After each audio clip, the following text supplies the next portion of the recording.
Hello, hello, hello, everyone, and welcome back to the Dynasty Wonderland podcast with me, your host, the Mad Chatter, Ryan MK. And once again, by my side, the March Heron, Mr. Aaron Stewart. Thank you for joining me. Always good to have you. Oh, thank you for having me. I'm excited for part 2 of our little game that we're going to be playing tonight. Yes, I'm excited as well.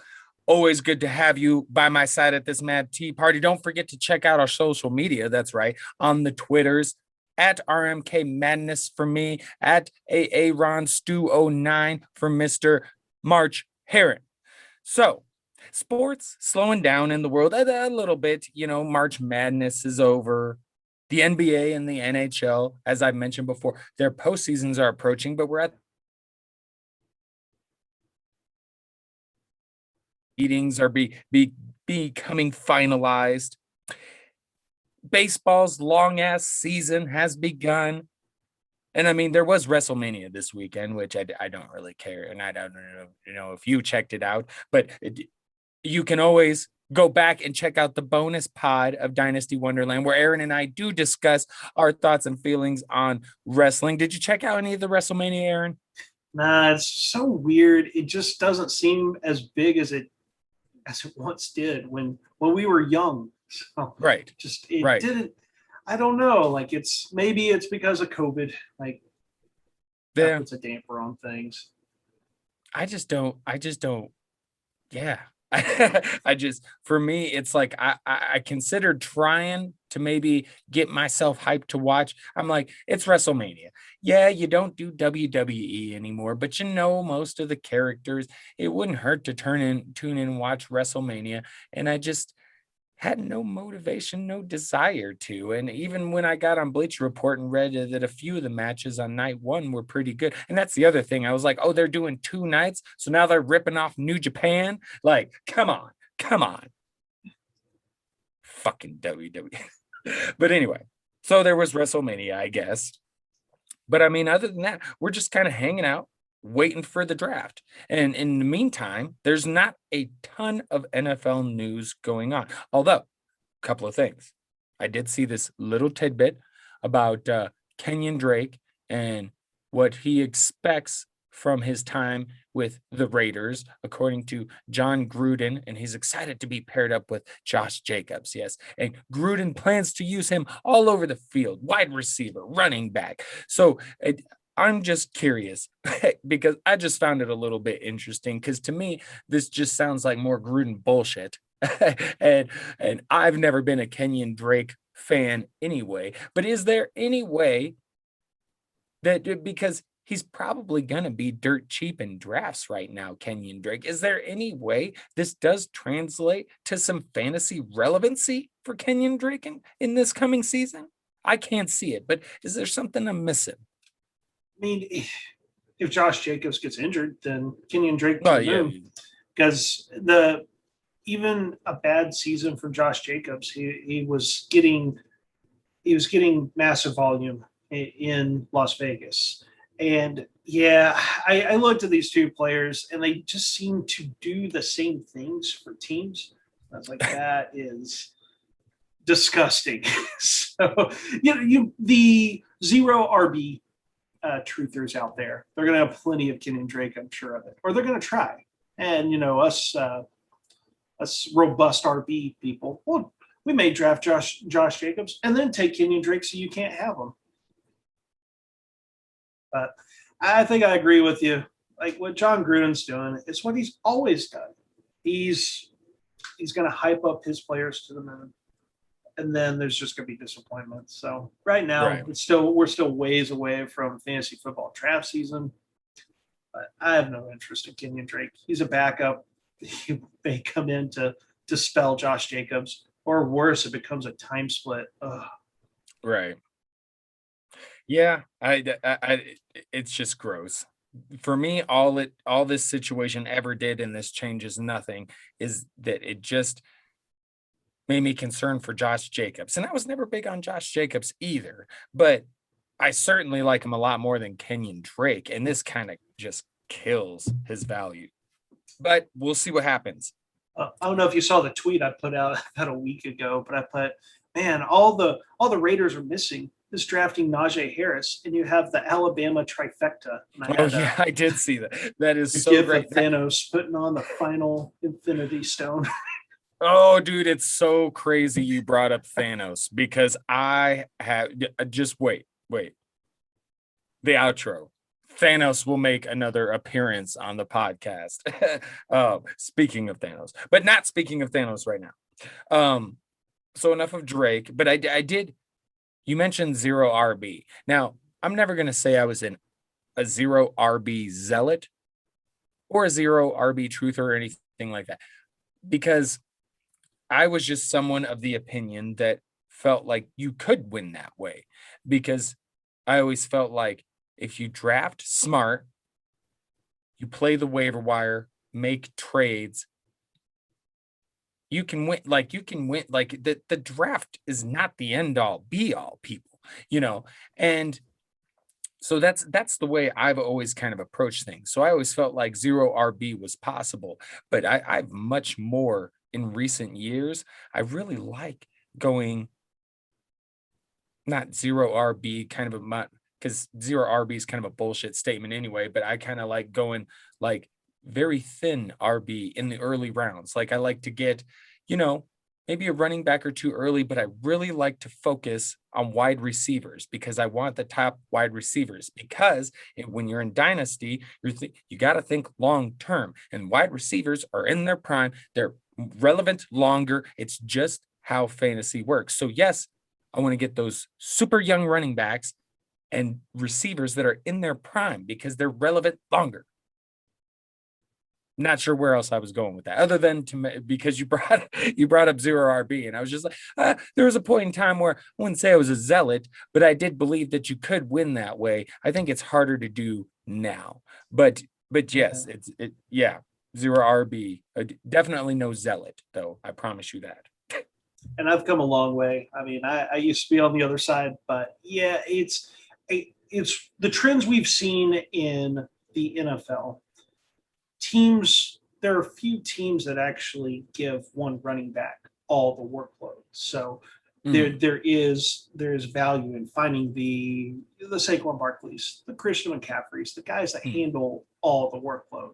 And it seems that to me, the people that still go zero RP, if they win, it's because it takes a lot more luck, I think, with that strategy. And in my opinion, nothing scientific than it is to load up on running backs, because receivers these days, oh man, you can get fantasy relevant receivers off the waiver wire. It is true.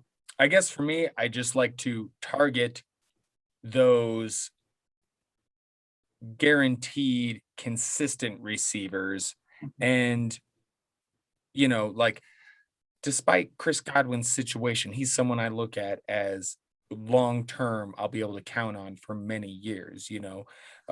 Julio's just kind of starting to break down a little bit, as we've seen as of recent, but like there is opportunity for guys to go for a while. I mean Fitzgerald played forever. Larry Fitzgerald. I mean, assuming he officially retires. Did he officially retire? I haven't seen any official retirements. No, we talked. It may not be until after the draft and into training camps, but I see the writing on the wall there. It seems like it's done. But yeah, but if you're talking redraft, there's no fucking way you can go see. There's no fucking way. Now, Dynasty, again, I'm gonna target the young running backs.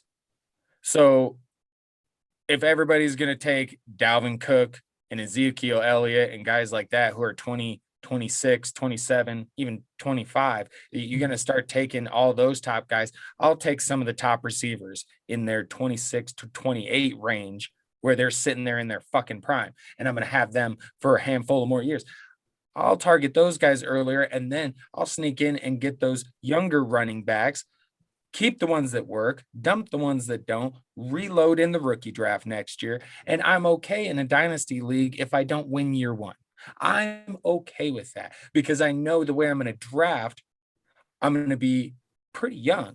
And so I'm going to be able to attack the rookie draft with higher picks, and be able to continue that youth movement, add talent, and you're going to be able to build up a pretty good roster. At least that's what I've been doing in the past few years. So seems to be working out okay so far. But anyway, sorry, rambled on about zero RB. That's a trigger word for both of us here. Zero RB. Right. Well, because I never understood the hate on it, but at the same time, the people that were just like, oh no, that's the way to go. I'm like, now hold on. Like, because I was very much down the middle, like it's not the greatest, but you could fucking win with it. and so like, but I never understood either extreme. But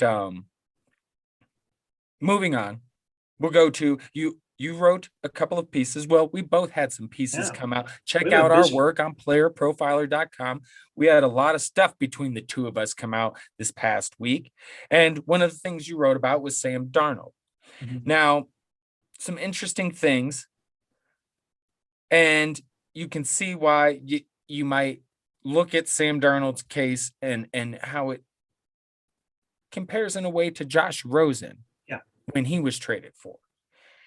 But I do wonder, from what I read, it appears as though the Panthers are planning on picking up Darnold's fifth-year option.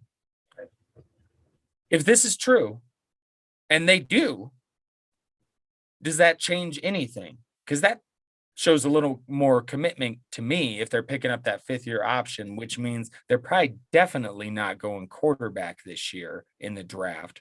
And I guess what does that mean? Does that show a little more faith in Darnold? Yeah. So first I want to address, like, you are 100% correct. That part of that trade was the Panthers went and picked up the fifth-year option. For people that don't follow contracts with for rookies. That was part of the trade? Yes. Immediately after they acquired him, they went ahead and picked up the fifth-year option. And so you already had that factored in? Yes. Okay, gotcha. And the important thing for people is like they plan on doing it, and I'm like, oh, okay. But anyway, if they haven't officially, like it is going to, by the time the season starts, they will have it picked up. For people that are listening and don't follow contracts too well, and like when I say fifth-year option, players drafted in the first round of rookie drafts in the NFL draft. Before they go into their fourth season, teams have the ability to add a fifth year to the contract. Now, the catch is it ends up being an average of like some of the top players at their positions. So not all first round picks are going to have their fifth year option picked up. A good example of a player not being picked up was Corey Davis, because before this past season, he hadn't done anything. But quarterbacks usually are going to have fifth-year options picked up. They have to be extremely bad, like Josh Rosen bad, for them not to pick it up. And the Panthers, they did pick up the option, but that is, it's a gamble. It's if Sam Darnold can play well this year in year 4, then they have him under contract for about $18 million. That is not bad for a starting quarterback when quarterbacks these days are making $35 to $40 million per season, and it's going to increase. The reason I don't believe that guarantees him, like in dynasty leagues, that it doesn't guarantee him any value past this season, is if he's bad this year and the Panthers, who already had a high draft pick this year, if they're even worse with Darnold at quarterback and they're in the Jets situation in 2021, if the Panthers are now picking number 2 a year from now, they're absolutely going to go quarterback. And yes, that contract's fully guaranteed, but I've noticed that teams aren't afraid of sunk cost anymore. Like, yes, it's not ideal to spend $18 million on a player that isn't going to be your franchise quarterback, but the Panthers ownership, it's Tepper. Tepper is their owner. Yeah. And he had been a minority owner for Pittsburgh, and he saw what having a guy like Ben Roethlisberger does for a franchise, where year in, year out, Pittsburgh was, if they weren't contending for Super Bowls, they were in the playoff hunt. And it was rare that Pittsburgh was out of the playoff hunt. And Tepper wanted to get a franchise quarterback. They wanted to trade up in the draft. I'll come back to that, but they wanted Deshaun Watson until, well, everything with Deshaun Watson.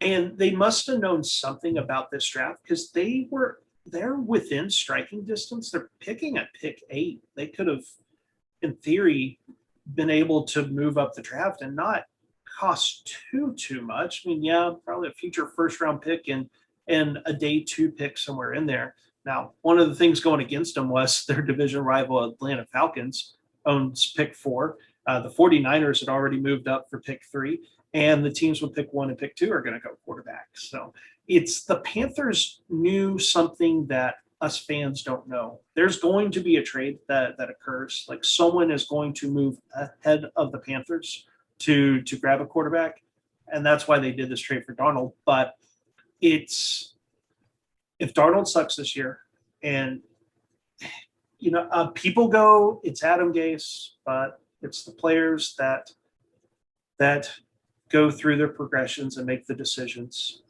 The Podfather, Matt Kelly, he mentioned that on one of his most recent podcasts. It's the coaches. Yeah, I mean, coaching can help, but it's still the players making the plays, or in Sam Darnold's case, the bad plays. 45 touchdowns to 39 interceptions in his 3-year career.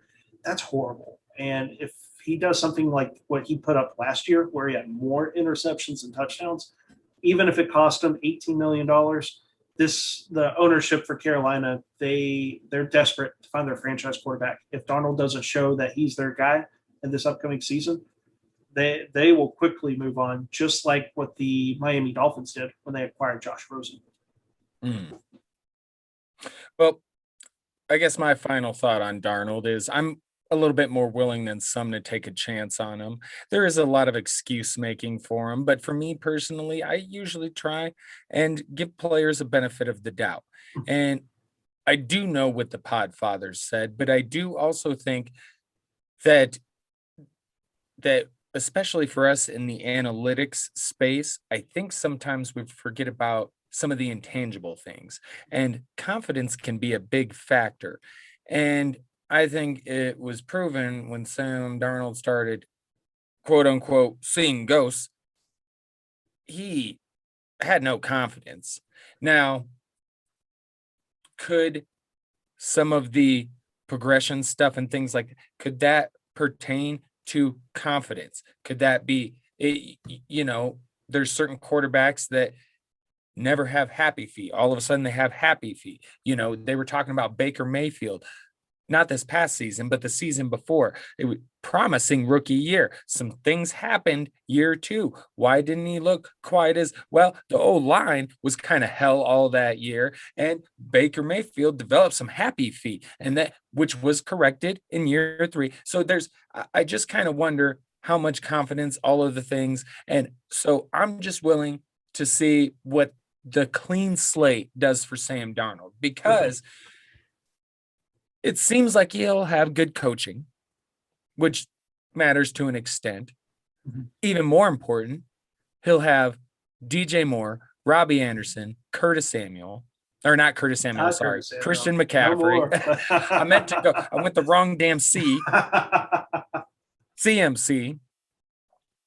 And depending on what they do in the draft, so he'll have weapons. I mean, one of the best running backs in the league. So if he can't do it, then okay, he wasn't it.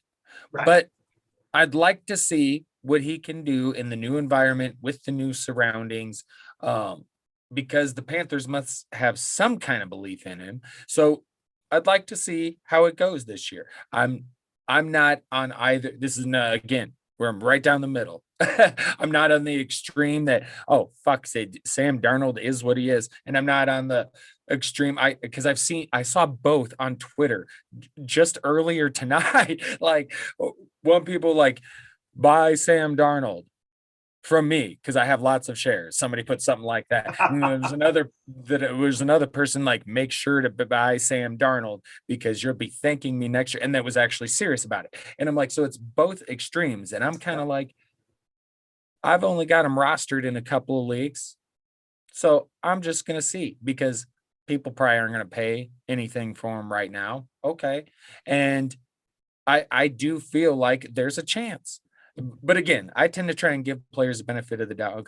Okay, if there's someone that I previously believed in, you know what I mean? Like Kenyon Drake's not someone I ever previously believed in. So I'm not like, well, maybe there is something to do with him going to the rate. No.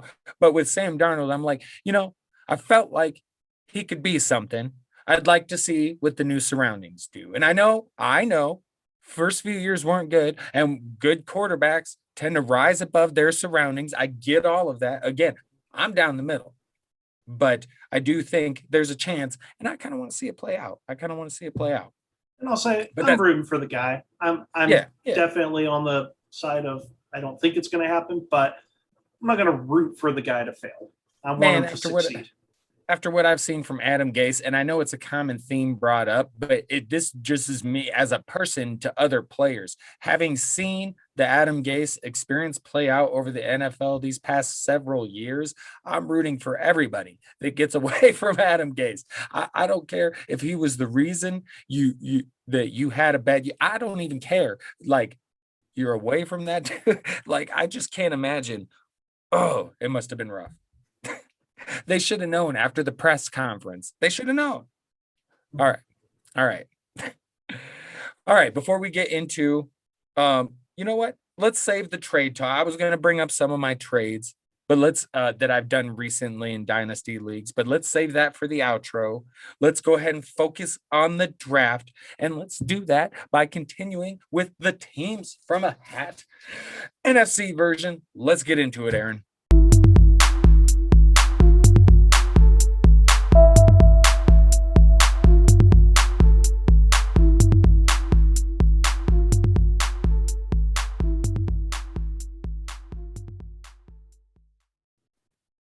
All right, we're back, people.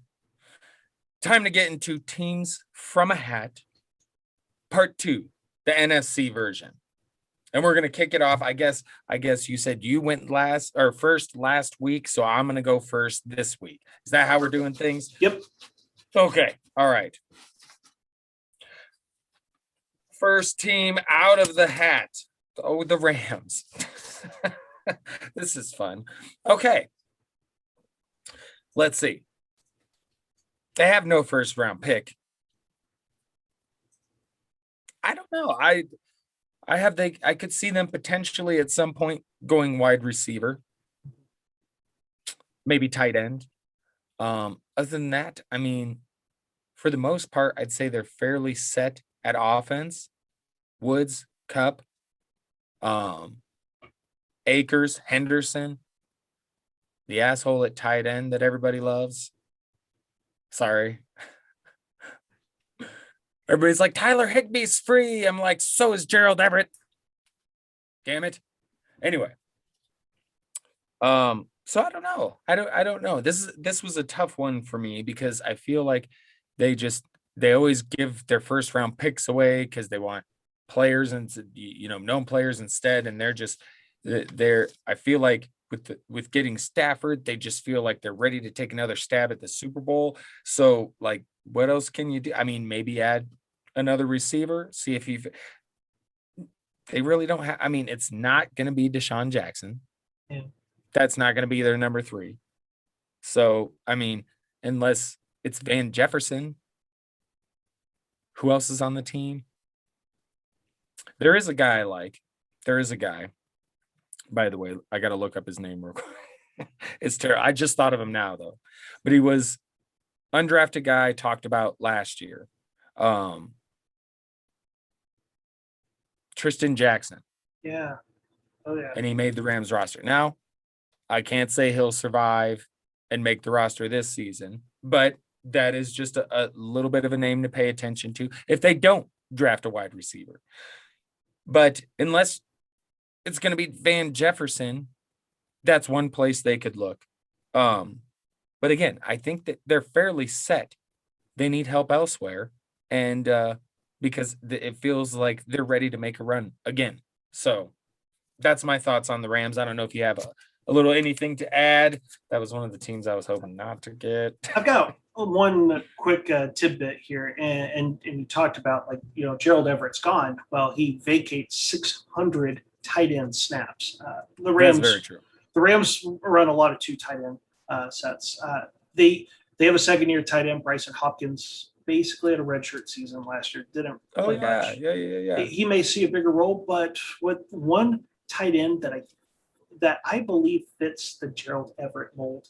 Everett's he's a tad smaller. He's more of a move tight end than your traditional, 6'5", 250-pound inline tight end. And it's a guy that you brought up when we talked about rookies, but Quentin Morris would be an intriguing guy there. Kind of fits what they are losing with Gerald Everett. Gerald Everett, incredibly athletic and had a massive college dominator. Quentin Morris, sadly, not the same athlete, but looks like the same type of tight end. Like, pull up the measurables, they're almost identical. Right. Quentin Morris, name to know. I was looking up because you mentioned the more move tight ends, and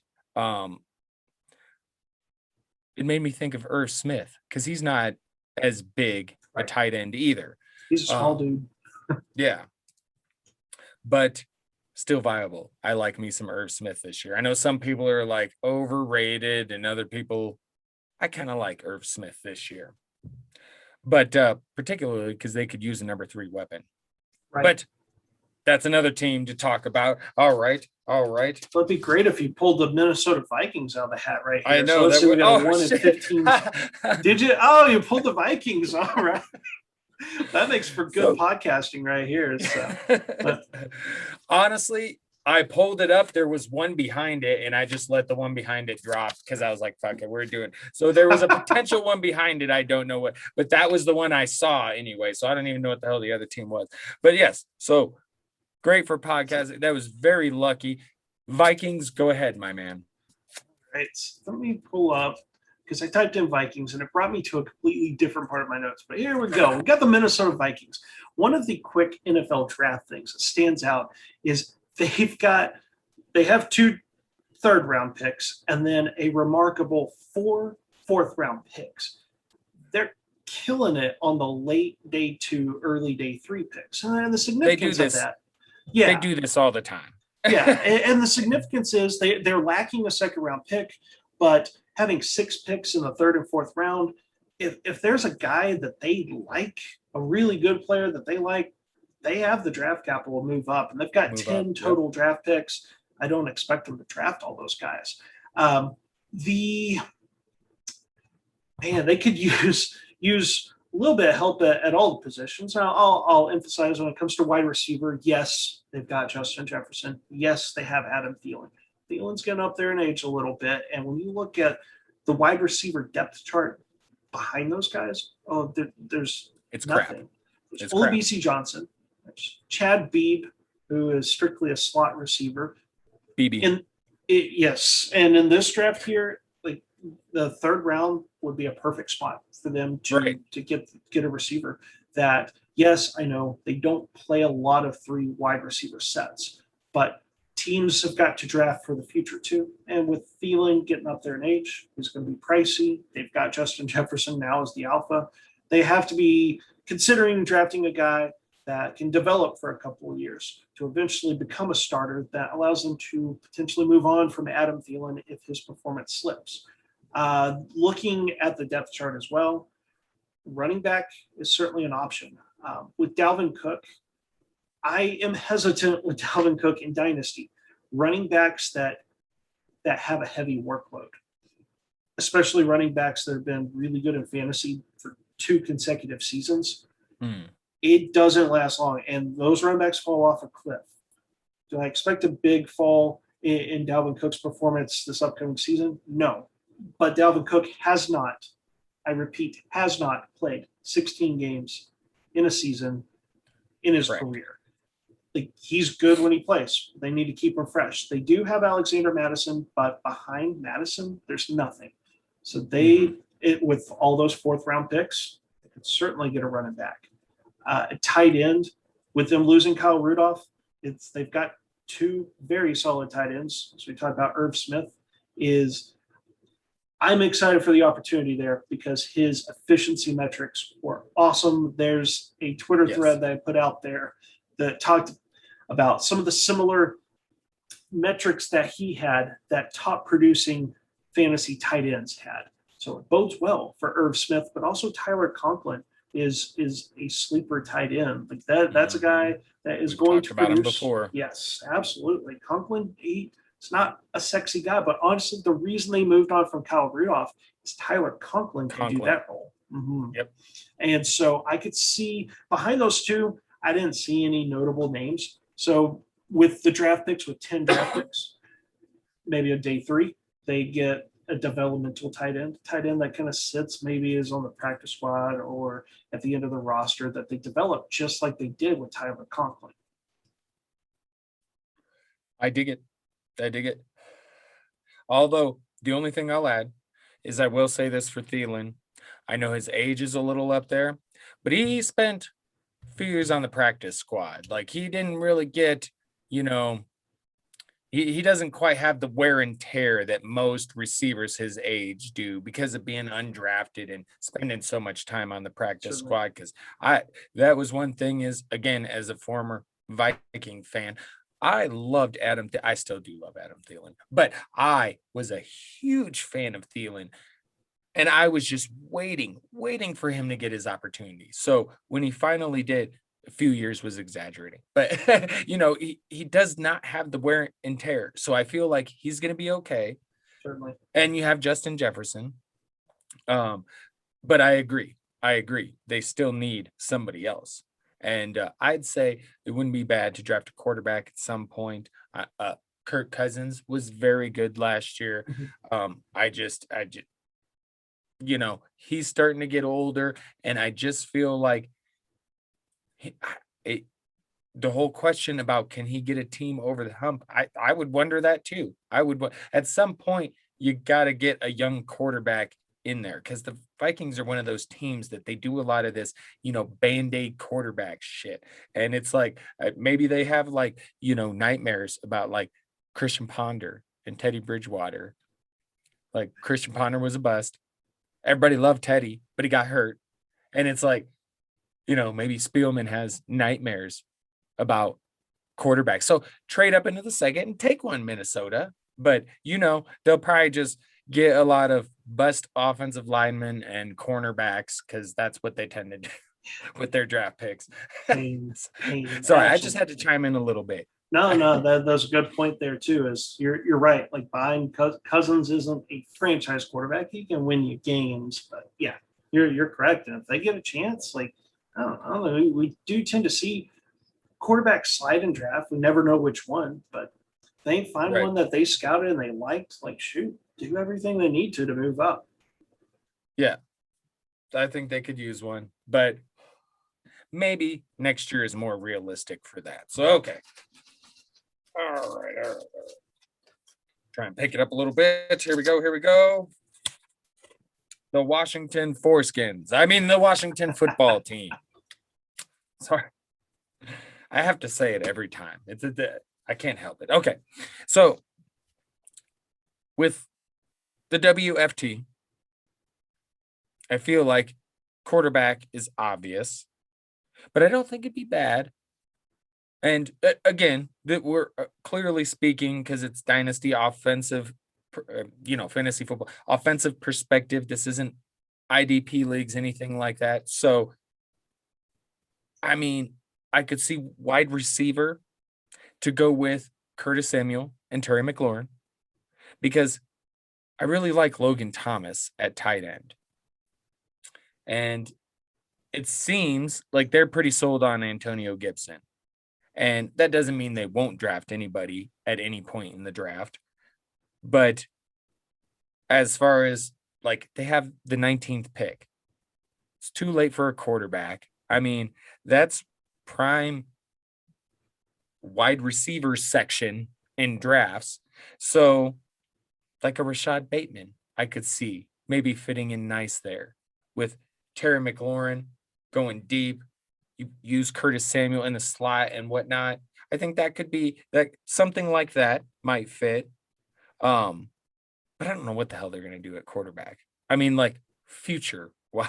It's like because it does seem like you brought up the picks earlier, and it does seem like there's something going on because as we talked about on the last pod, Atlanta, Detroit, they seem both willing to move back. You know, you already had the trade uh with San Francisco. So it's like it's gonna be quarterback, quarterback, quarterback, and then what like what is gonna like it just feels like these quarterbacks could just go.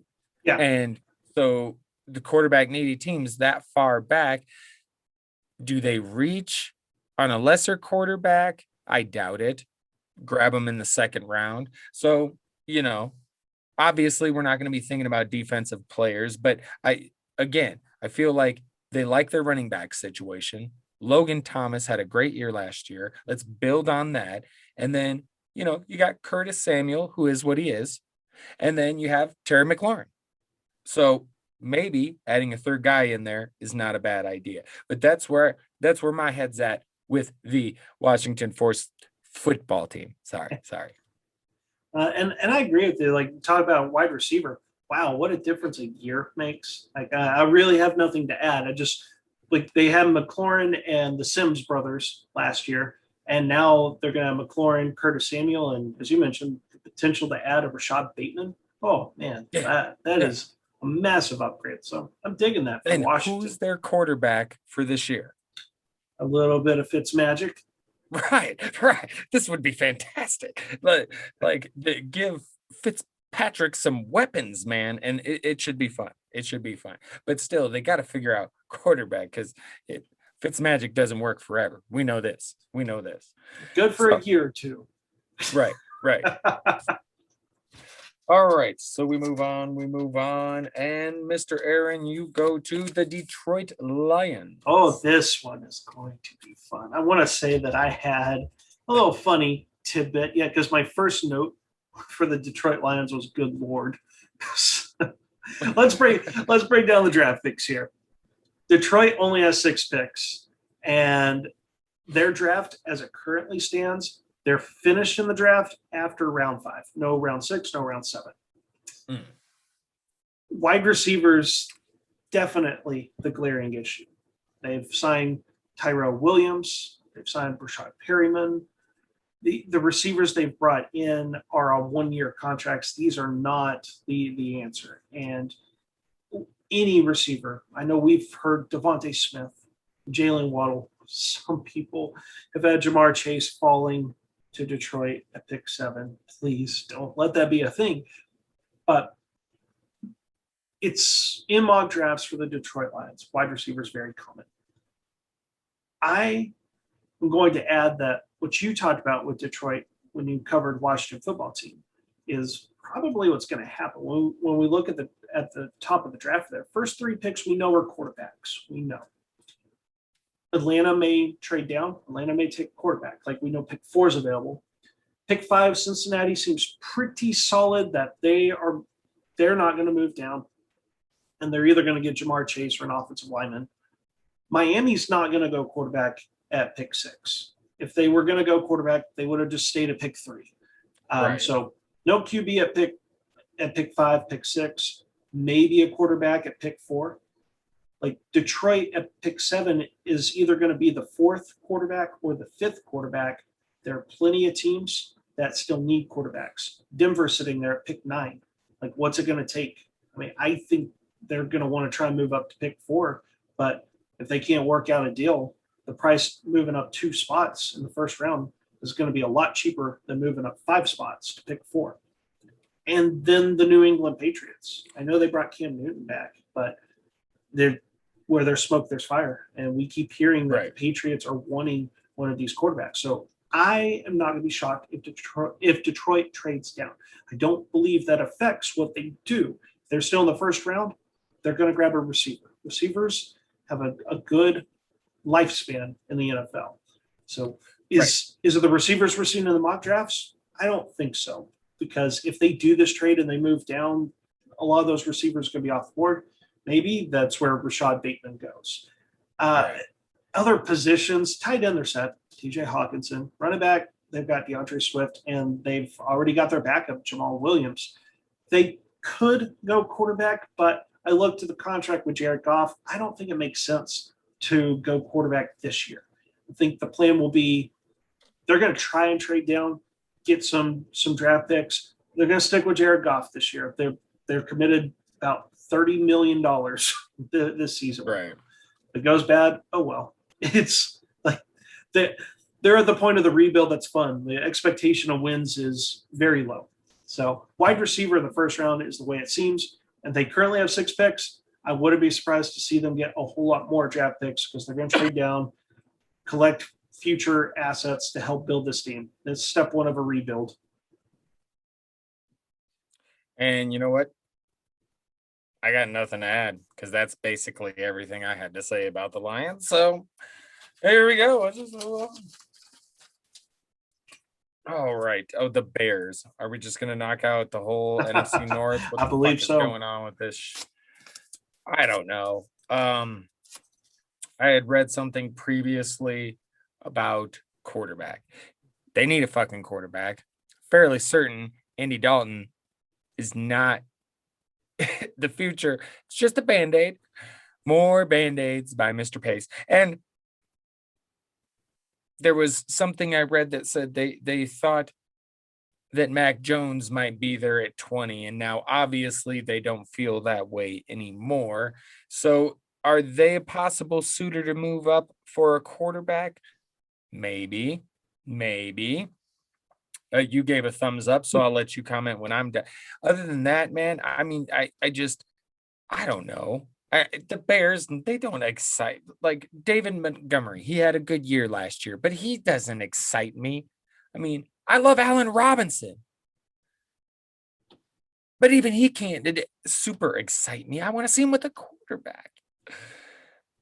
And, he does his thing regardless, but I really want to see him with the quarterback. So it's just, I have a hard time getting excited. Cole Kmet. Okay.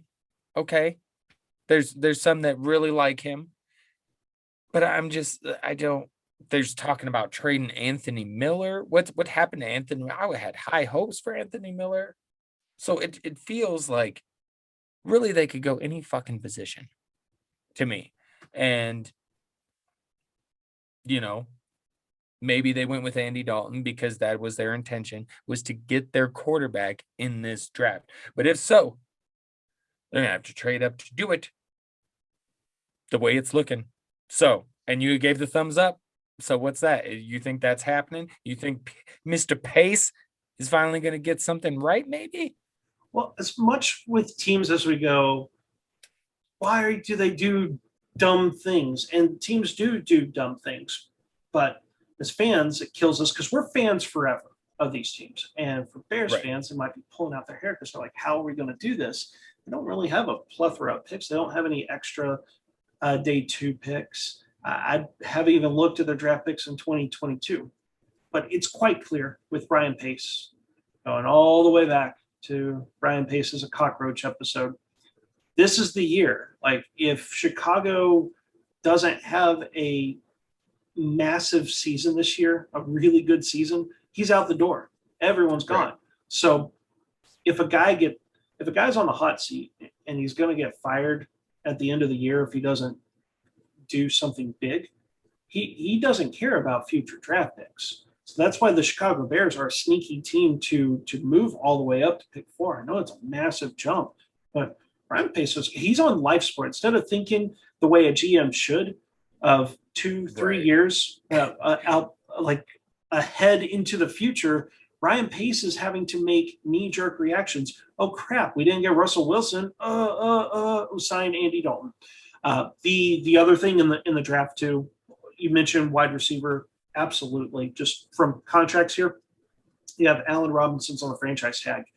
It means he's going to be a free agent again. If they try to tag him again, it's an even more expensive contract. It may not even be affordable for a wide receiver. Anthony Miller, there's a lot of trade talks, and when there's this close to the draft, you have to start paying attention to those. And at first, when it's far out, it's early in the offseason, they talk about trade talks. It's like that is just a small amount of smoke. But now we know that there's a forest fire going on, and that poor bear there is going to get burned if he stays. So he's halfway out of Chicago, so to speak. Riley Ridley, their number 4, I guess. Well, that guy, we knew he wasn't going to be good. Like nothing in the analytics said that he had a shot at this. So look at the receiving depth chart. Darnell Mooney is the only guy that is under contract for 2022 and beyond. So wide receiver, absolutely, because they next year may be the year that Allen Robinson's gone. But yes, desperate team is going to make a desperate move to get a quarterback. And if not, I'm so sorry, Bears fans. They're going to be upset no matter what. They're going to give up too much to trade up for a quarterback, the fourth quarterback in the draft, or they're going to be upset because Andy Dalton's their quarterback. It's got to be miserable to be a Bears fan. Yeah. I feel him. I can feel the pain. All right.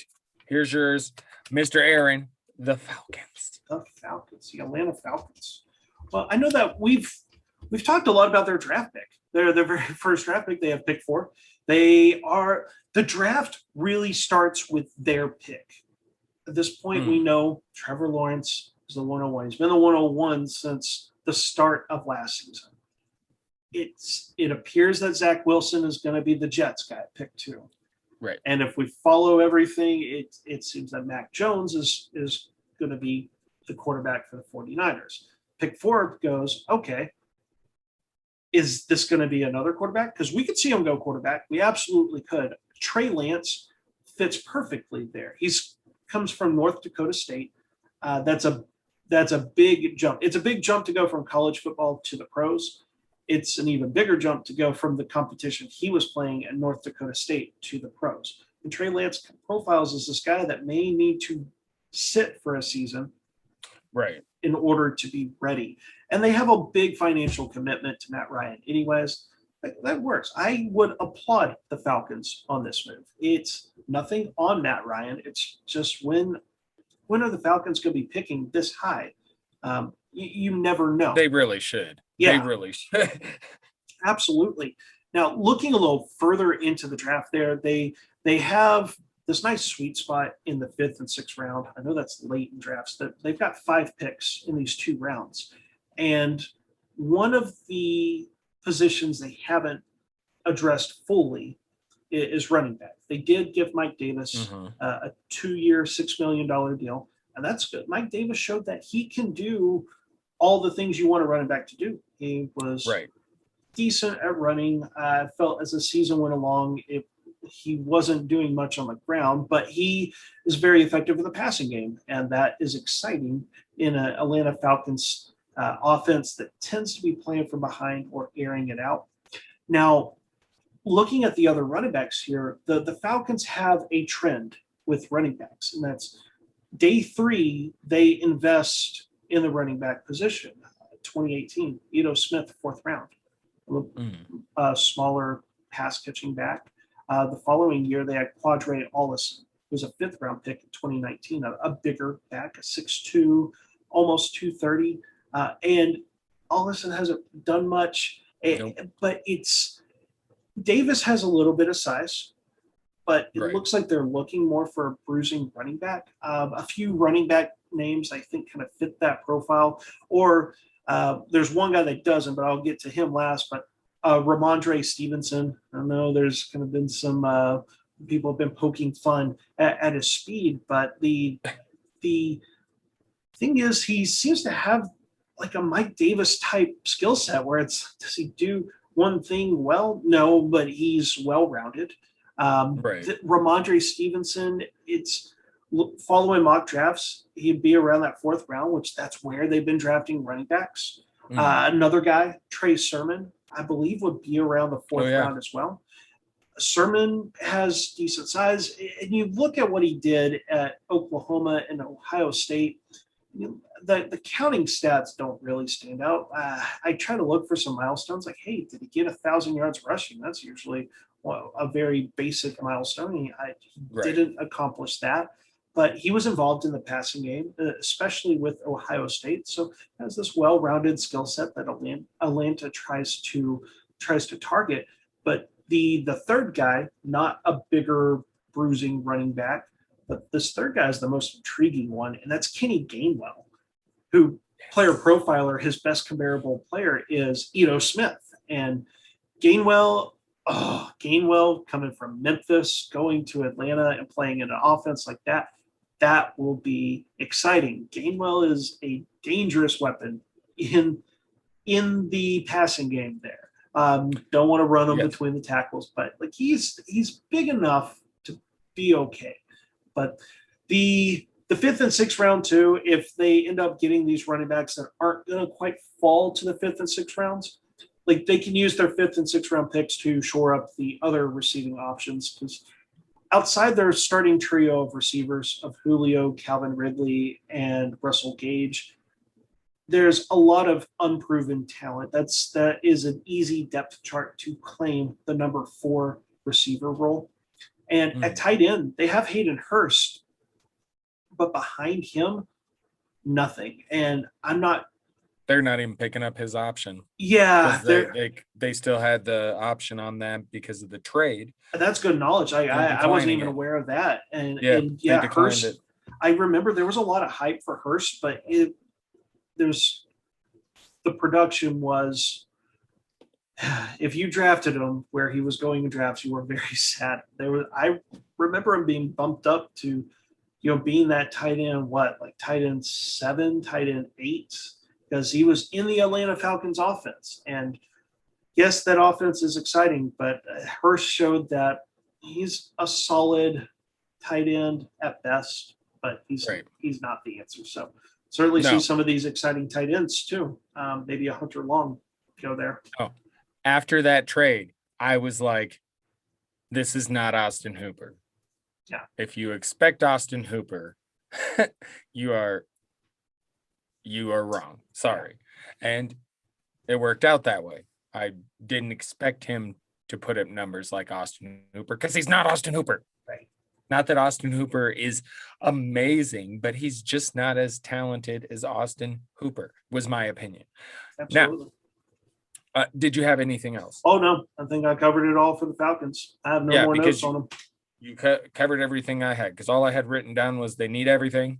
And then I was going to talk about the whole trade and all of that, and how, yes, they really should just take a fucking quarterback at 4. But I agree with you on that. So, next. The Cardinals for me. Okay. So, I guess, first of all, 16 is kind of a weird spot. That's also to me like wide receiver territory. And, of course, they could go defense, offense. They could do numerous amounts of things. But when I'm looking at it, I'm just thinking one thing. Do not draft a wide receiver. You have enough. There is enough. I think I did this with the team last week. But do not draft a wide receiver. Now, I'd like to say maybe they need to go after a tight end. I know I like Dan Arnold too, but maybe they need something spicier. I don't know. Well, if I may, because Dan Arnold's not there anymore. He left. Oh, that's right. So who do they have there? They have nobody there, do they? Really? So that would be the biggest one. Where did he go? Carolina. Oh, and I was already like, poor Ian Thomas. Before hearing that. You're right. Damn it. Okay. Damn. Now I sound like an idiot, but that's okay. So that was a small they definitely need a tight end. But yeah, I really thought he was still there for some reason. So they definitely need a tight end. But running back is the biggest question, because that's what I'm most focused on. Kingsbury came out and said he believes Edmonds could be a 3-down back. So do they give him the opportunity, or do they draft somebody? If not in the first round, second, third round, because there were some things to like about Benjamin, but for whatever reason, he got drafted super late and he didn't do a damn thing play last year. Yeah. So, but I don't know. At some point you're going to have to, unless they feel like can come in and do something, they're going to have to draft running back too. So it's almost one of those where if you're into Chase Edmonds, you're hoping they don't draft one too high. If you don't give a shit about Chase Edmonds, you're like, get a running back in there that'll give me some fantasy points in that offense. So we'll see how it works out. But at 16, again, it's hard to say. They might not even go like a skill. That's definitely like wide receiver area, but they better fucking not. Better fucking not. Do you have anything to add on the Cardinals? The Cardinals are a team I was really hoping I'd get because I got some good stuff for you here.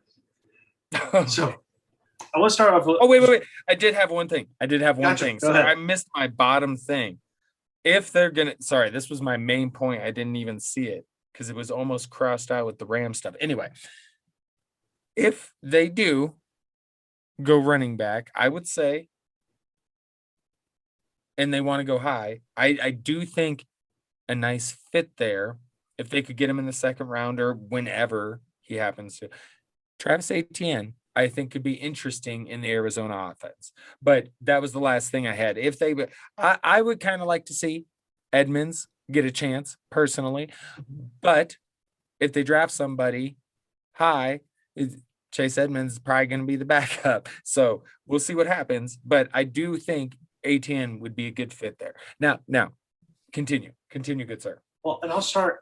I'm with you with Chase Edmonds. I want to see this guy get opportunity because when he has, and I know it's very, very small sample size, he's been extremely good in fantasy. Right. Here's the draft capital real quick. There's one notable thing. They have 0 third-round picks. They have 0 fourth-round picks. Third-round pick, they actually traded to acquire a center, the guy from the Raiders, Rodney Hudson. There we go, Rodney Hudson. So it's notable no third or fourth-round picks because they're not going to go running back first round. Right. They do have their second-round pick, and they could go running back there. If they don't, I know Chase Edmonds fans, they'll be doing backflips.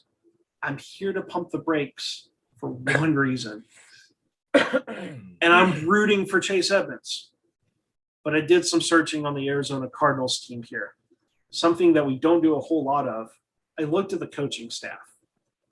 Their running back coach is a guy by the name James Saxon. He has been around for a long time. There's 2 notable places that he coached at.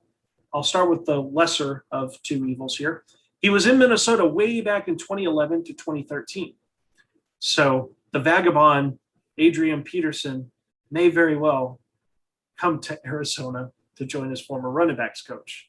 And we know what Adrian Peterson does for what he's been doing the last 3 or 4 years. He goes to these situations and ruins people's opportunity.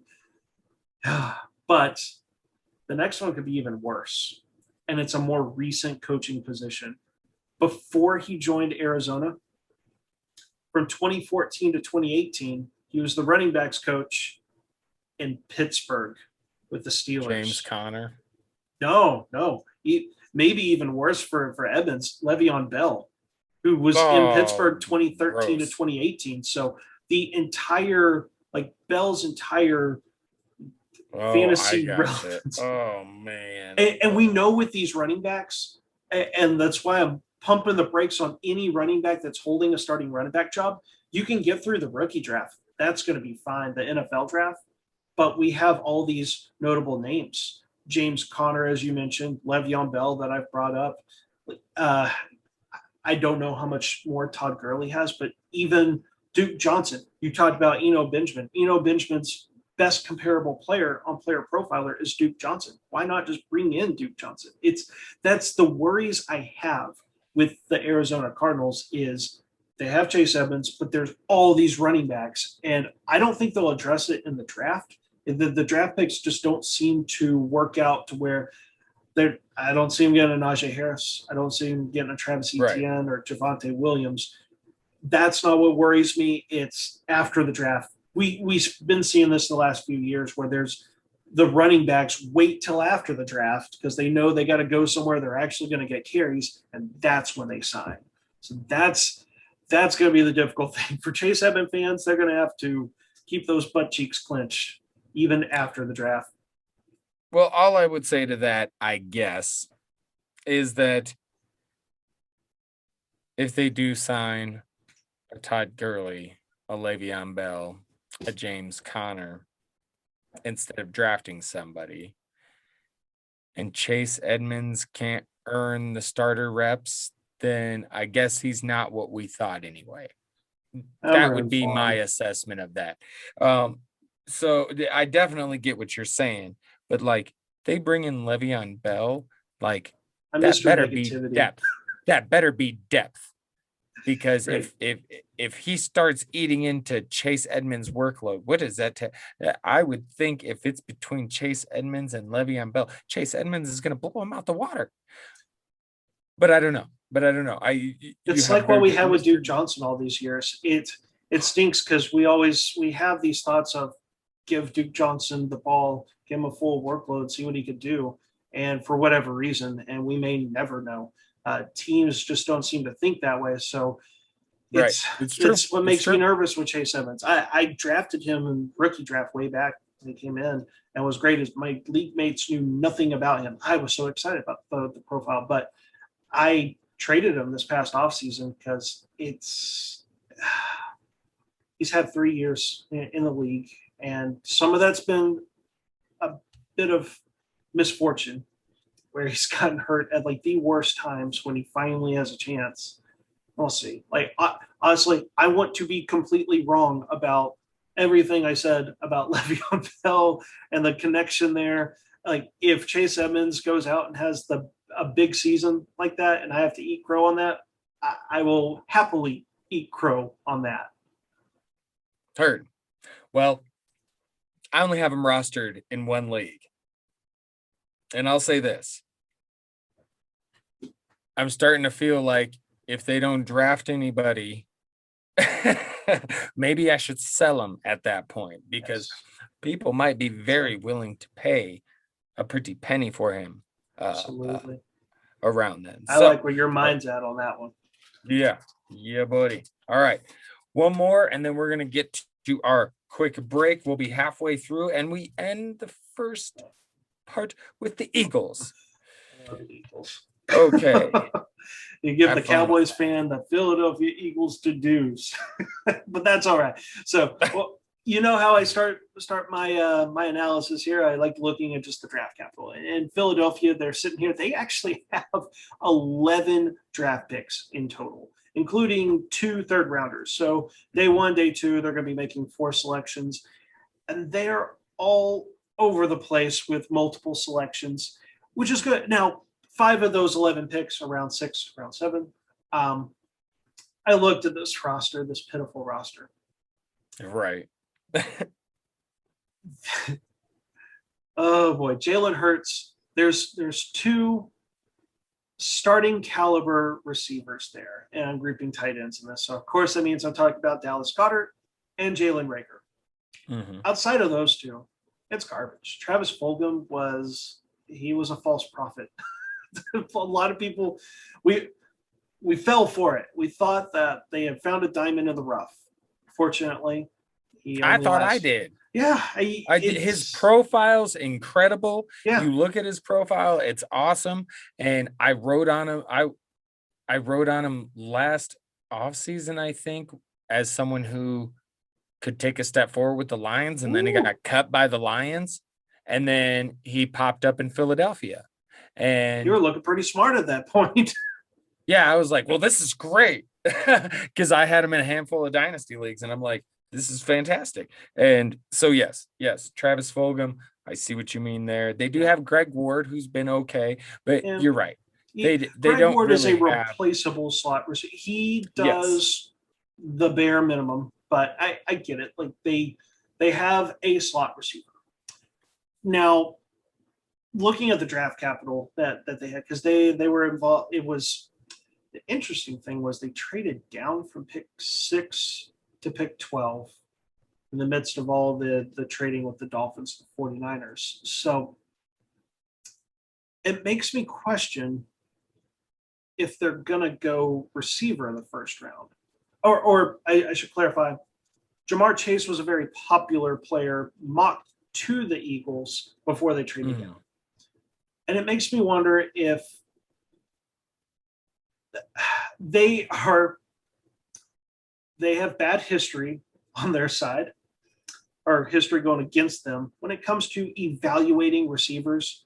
Maybe they had Devontae Smith above Jamar Chase, so it's probably a good thing that they at least traded down on that. But I kind of have this feeling that they're not going to go receiver in the first round. But second round, I think they're going to go receiver.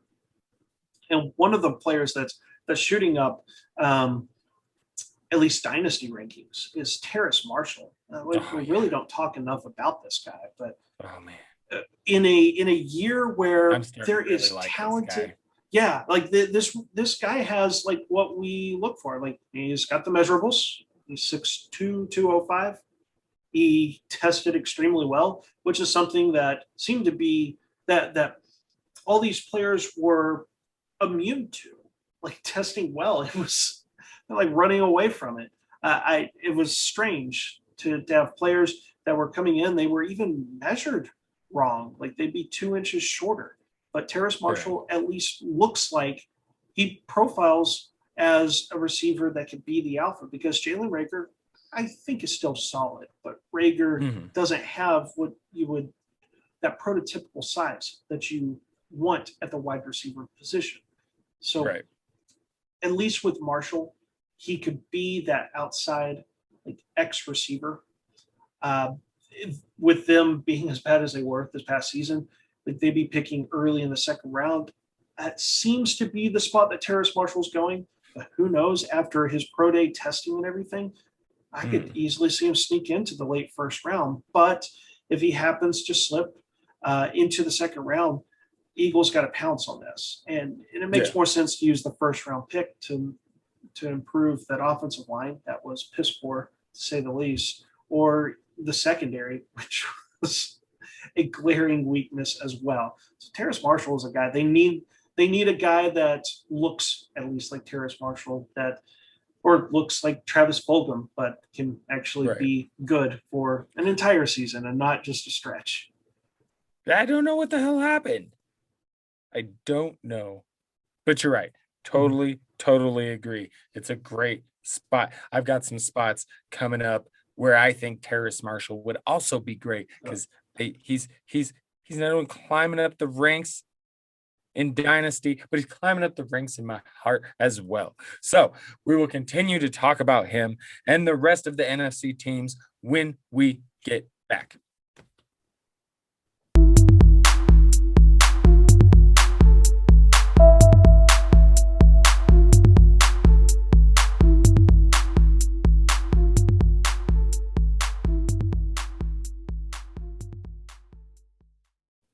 Okay, and we're back. As always, finish this bad boy up with empty bladders. It's always nice. It's always nice to get that taken care of. So we're back. We go from the hat again. Is it my turn? My turn? Yep, your turn. The Green Bay Packers. I'm really going to keep this really short and sweet. Get a fucking wide receiver for Aaron Rodgers. Get a wide receiver for Aaron Rodgers. They have the 29th pick in the first round. This is a perfect spot to take a wide receiver. Oh, like a one Terrace Marshall, perhaps. Or a one Rondale Moore. I think both would be fun on the Green Bay Packers. And so this is what I feel like they should do. This is what I hope they do. Because I would just like to see, and it's crazy to me, as someone who rooted for the Vikings for a very long time, and was just always cursing Aaron Rodgers, that as I've gotten older and matured and become less attached to the Vikings, that I have seen that I must cherish the greatness of Aaron Rodgers. And his greatness is almost run out. And we must see him get to the top of the mountain one more time yet. One more time. So give him another fucking wide receiver. That's all I got. That's all I got. That's all I got. I've only got one thing to add to that wide receiver talk that you have is looking at the contracts, and you group Robert Tonyan with this, Devontae Adams, and all the scrubs they've got there as well. Okay, Alan Lazard is okay. I still like MVS better than Alan Lazard personally. Yeah. And I don't even know why I said Equinemius St. Brown before Marquez Valdez-Scantling. But so the top four receivers as of this moment, I think St. Brown is their number 4, along with Robert Tonyan, right? So like, when you think of the Packers receivers, those 5 guys are probably the first 5 guys you think of. They're all free agents at the end of this year. Like they have got to draft someone, and they've got plenty of draft picks. They got 10 draft picks. Like, if they don't draft a wide receiver, whatever their plan is, I know they've been going to making deep playoff runs and everything. Right. You'll be like, you can't go back-to-back drafts and not address the wide receiver position when you've had some great wide receiver prospects to select. So, yes, I'm with you. And I guess I should right. And I should narrow that down because I know they have picks. And I do believe they will take a receiver, but I specifically want them to take a receiver. And I know this is kind of weird draft class, but I feel like 29's perfect to get a guy like Terrace Marshall. Rondell, I really feel like that's a great spot where they're at to grab a receiver. So we'll see what they do. But yes, I would expect at some point they fucking grab one. If not, oh my, yeah, holy shit. That's just, we'll just move on to the next team. All right. The Panthers. Okay. All right. New quarterback, Darnold. All right. What do you got to say about the Panthers, Mr. Aaron? So coming in with draft capital, they've got 7 picks. None in round 7. They've got 2 in the 6th round. They traded a little bit of draft capital in this draft for Sam Darnold, and then most of the draft capital they gave up is the following year. Right. So they're good at quarterback because I actually believe they're going to keep Bridgewater. Like they're unless they get an amazing deal to trade Teddy Bridgewater. It reminds me a little bit of the Sam Bradford with the Vikings, when they had Sam Bradford and Case Keenum, and it's like, well, they've got 2 okay quarterbacks, but like if whoever doesn't win the starting quarterback job, what are you going to do with the other guy? And right. I don't know if they'll get the same trade. It seems that teams have smartened up a little bit about not paying first rounders for random quarterbacks, but I digress. The quarterback they've already addressed. One of the intriguing positions to address is backup running back. I do believe that CMC is going to be fine. I know he had a plethora of injuries last year, but none seem to be the kind that would concern fantasy football and dynasty football managers. Now, the backup running back right now, I don't even know if they've actually decided who the backup is. If I was to make an educated guess, they had a rookie running back last year by the name of Rodney Smith that came out of the College of Minnesota that was starting to get a little bit of run towards the end of the season, and he didn't blow you away, but he showed that he could do a little bit of everything. That's like, okay, that's the Panthers coaching staff. Their offense coordinator, Joe Brady's actually been on record of saying like the thing they're looking for with running backs, like some coaches want roles for running backs. Hey, James White, he's our pass catching running back. I know it's an oldie, but like LeGarrette Blount, that's our goal line power back.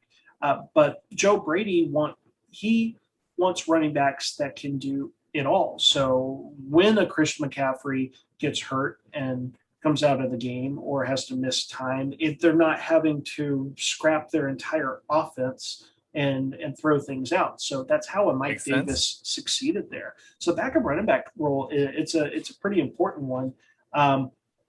Some of the rookie running backs kind of caught my attention because I don't believe they're going to go. They're not going to go day one, but Right. I don't believe they'll go day two either. So I'm kind of looking more fourth, fifth rounds. This first name is unlikely to be there, but if he is, they definitely got to smash it on this one. And why not keep a North Carolina guy in Carolina? He drafted Michael Carter, who didn't quite profile as well as we would have liked. It seems that Michael Carter is going to fit kind of the maybe the Duke Johnson type role. His best comparable player is actually Devontae Freeman. And if and people listening to the podcast maybe they may have forgotten that when Freeman first came in, he was splitting time with Tevin Coleman. So Michael Carter being like a guy that can split time with CMC, that's not bad. And they may even utilize CMC in the slot if they get a guy like Carter that can do a little bit of everything. Two other names that stood out to me that I absolutely believe will be available in the fourth round, maybe even the fifth round, is Khalil Herbert from Virginia and Kylan Hill from Texas A&M. The more I look into these guys, the more I'm starting to like them more. That may be because this running back class is just trash. But these guys are at least interesting, especially when you start thinking of NFL fits. It's like, as a backup running back, I don't hate them. And if they don't address running back in the draft, the intriguing guy on the roster is Reggie Bonafan, who at Louisville, he did it all. I want to say he was quarterback, running back, and receiver. On Sleeper, he actually has running back and wide receiver eligibility. And nice. The reason we forgot about him is he got hurt last year, but he only played like one game. And it was very, very small sample size, but it was like, wow, like the analytics looked good there. And if you're in a dynasty league, you can absolutely go pick him up right now. And if you own CMC, you absolutely should be picking up Reggie Bonafant. If you don't already have him, you should. Now, the other thing I see him potentially doing is they had a massive loss in the free agency, and that was they lost Curtis Samuel. And they did sign David Moore. And Moore's been props to him for what he's done in his career, because as a seventh round pick to make it to getting a second contract, awesome. But he isn't the same type of receiver as Curtis Samuel. But there's actually a rookie receiver whose best comparable player is Curtis Samuel, and that's Anthony Schwartz. So if they feel like they have to replace that role, and Curtis Samuel played a very unique role that not a lot of receivers can, Anthony Schwartz may be on their board. I like that call a lot. I like it a lot. And I think, as you mentioned, they're not going to worry about quarterback. What do you think they do at 8? Offensive line? I think so. That seems to be a pretty glaring hole on the team, especially we talked earlier about the Sam Darnold trade.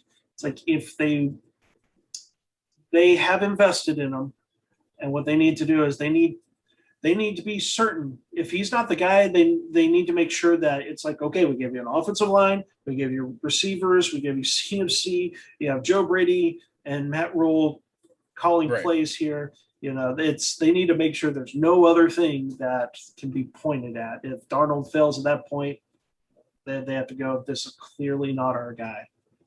Right. I agree. I concur. Okay. I got your Cowboys. There we go. Good. I don't want them. All right. So, this one's tough. Because I feel like offensively, they're pretty loaded. Because there's wide receivers there. Now, we'll see if they truly hang on to Gallup. But they have wide receivers there. They have Zeke, and then they have Tony Pollard, who I like a lot still. You got Dak. Maybe the one area they could use somebody is tight end. And Jury seems to really like him some Kyle Pitts. So is that where we see Kyle Pitts go at 10 to the Cowboys? I mean, it's possible. Not that that's the only area they need improvement on the team, but once again, from a fantasy perspective, looking at this, really the biggest hole would be tight end. And if Jura loves him some Kyle Pitts, I think that could be where we see it happen.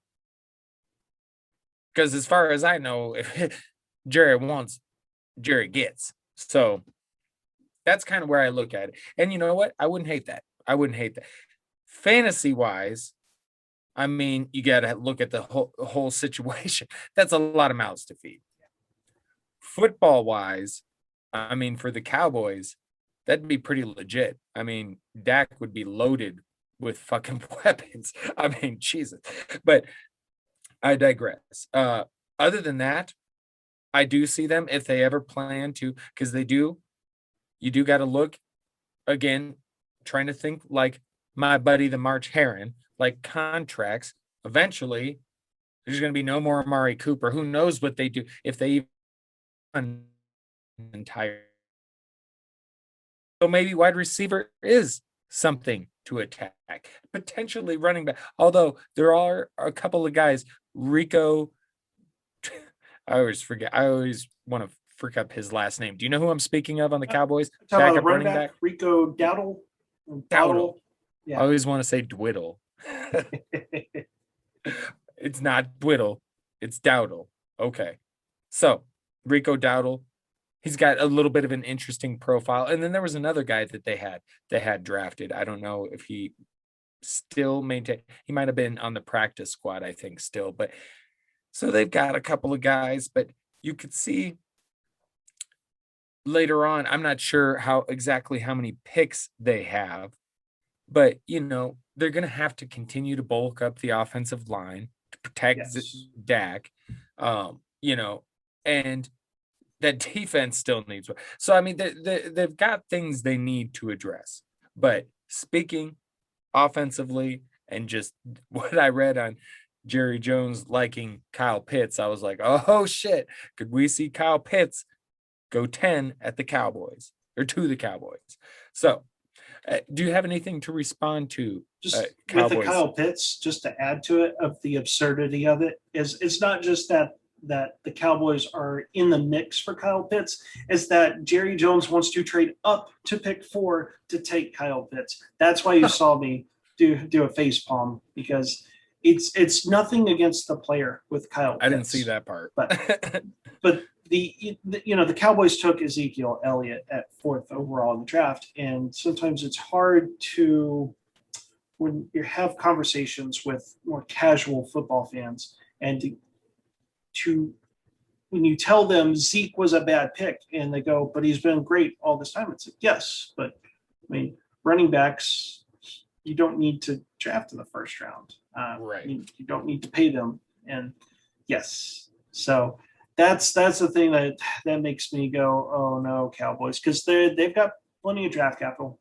They've got 10 picks. They've got a pick in each of the rounds, so they're spread all over the draft board there. But yeah, I'm glad that you mentioned wide receiver as well, because Gallup's going to be a free agent, and Amari Cooper's contract is it's a weird one. Like, it's almost a year-to-year contract. So especially with Dak Prescott getting paid and all these other guys are going to have to get paid, Cowboys don't have a lot of salary cap space next season. And so Cooper can be gone as soon as next season. So you start looking ahead, like, yeah, you got 2 thirds and 2 4th-round picks. Perfect place to draft a receiver. That's where they got Gallup, was in the 3rd round. So draft another receiver in the 3rd round, coach him up, and get him ready to eventually take over, because I don't think they can keep Gallup, and they may not be able to keep Cooper either. No, I'm doing everything I can to get CeeDee Lamb. There was an interesting conversation on Twitter a few days ago, and I was baffled by how many people just love Amari Cooper. And not that he hasn't been great, but I'm just looking at it like you. I'm just like, man, he's not going to be there that much longer. like and especially after what they paid Dak, and like even if they do keep Gallup somehow, if they basically essentially trade Gallup for Cooper, even if they did that, CD Lamb is still going to end up the guy there. And forget that transition is going to start before Cooper's actual exit. So I don't get it. And I know with Justin Jefferson having the amazing season that he had, and with the Prescott injury, we've forgotten how good CD Lamb's rookie season was. And right. Even at the end of the season, like you could pull up Amari Cooper's advanced stats and compare it to CD Lamb. You do side by side, and where like you cover, like you refer to him as player A and player B, and I guarantee I could put a poll out there and I could go, which player do you want, player A or player B? And vast majority are going to have CD Lamb. It's crazy that he's already this good compared. And Cooper's been a very good NFL receiver that's been in the league for what seems like a decade. But it's CD Lamb. He has a massive ceiling. If you don't have him in Dynasty, I usually want value in trades. But when there's really good players and players that have shown those signs of their ceiling, but they haven't put it together enough to where their price is outrageous, like I'm willing to overpay. I'm willing to put an offer to a person where they go, hot damn, that's a lot of value. I've got to take that. That's my goal in trade talks, is to make it to where that owner cannot say no to my trade offer. Right. Honestly, I traded Michael Thomas and Leonard Fournette last year for CeeDee Lamb, Brian Edwards, Rashad Penny, and like a third, maybe. I can't remember what pick it was. I already like it. Yeah, I realized Rashad Penny, that may be worthless, but to get, and I like Brian Edwards, but I was like, in all honesty, I mean, I was going to get proper value, but in all honesty, I was like, I'd give him Thomas and Fournette just for CeeDee Lamb. Yeah, absolutely. But so like I was stoked to get him. So like yes, there are certain players where I'm like I'm going to try and do what I can to acquire them. Just like there's certain players I'm going to try and do what I can to get rid of, and I'll get to that when we talk trade stuff. But yes, anything else on the Cowboys, Mr. Cowboy Man? I think I'm through crying about them. Right. Okay. Well, then we'll move on. Let's get you distracted. The Seahawks. The Seattle Seahawks. Look at that. Yes. Like we were just talking about, which is good because like this is a fun team to talk about with the draft, because the number one thing that we have to address is, of course, they don't have a first round pick. I think that is something most fans know, that it was because of the Jamal Adams trade. The thing that fans may not know is that they have the fewest amount of draft picks amongst all the NFL teams. They have three draft picks. Three. And that is the next lowest team has 6 picks. So that just shows you what little draft capital the Seahawks have. And part of the picks they're missing is they don't have a first and they don't have a third round pick. So in days 1 and 2 combined, and the reason I'll mention day 1 and day 2 of draft picks is the first 3 rounds, that's usually your most fantasy relevant players. There may be some guys in day 3 that do something, but a vast majority of them are going to be the top 2 days of the draft. So they just have a second round pick. What that means is if you own Seahawks players right now, you're good. And I know in a previous podcast we talked about Rashad Penny. I was like, he's kind of missed that window. But you know what? I hadn't taken into account the amount of draft picks. There is still an extended window for Rashad Penny, because unless they use the second round pick on a running back, and that would just be mind numbing. They can't. Right. They have the ability to draft whoever they want, but they shouldn't, and they can't draft a running back. So Rashad Penny still gets to live for another year. He's still on life support.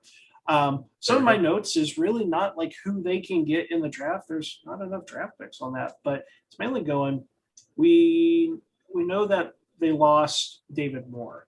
So a player that is interesting just because he's going to have opportunity is that next receiver on that depth chart, which is Freddie Swain, second-year receiver. Yes. I was hoping you'd say his name. And Freddie Swain, actually, there were some games where David Moore and Freddie Swain, they were basically in a timeshare with the number 3 receiving role. And there were some games that Freddie Swain actually outproduced David Moore. It was quite impressive for a guy drafted, I want to say he was 6th round of last year's draft. I believe so.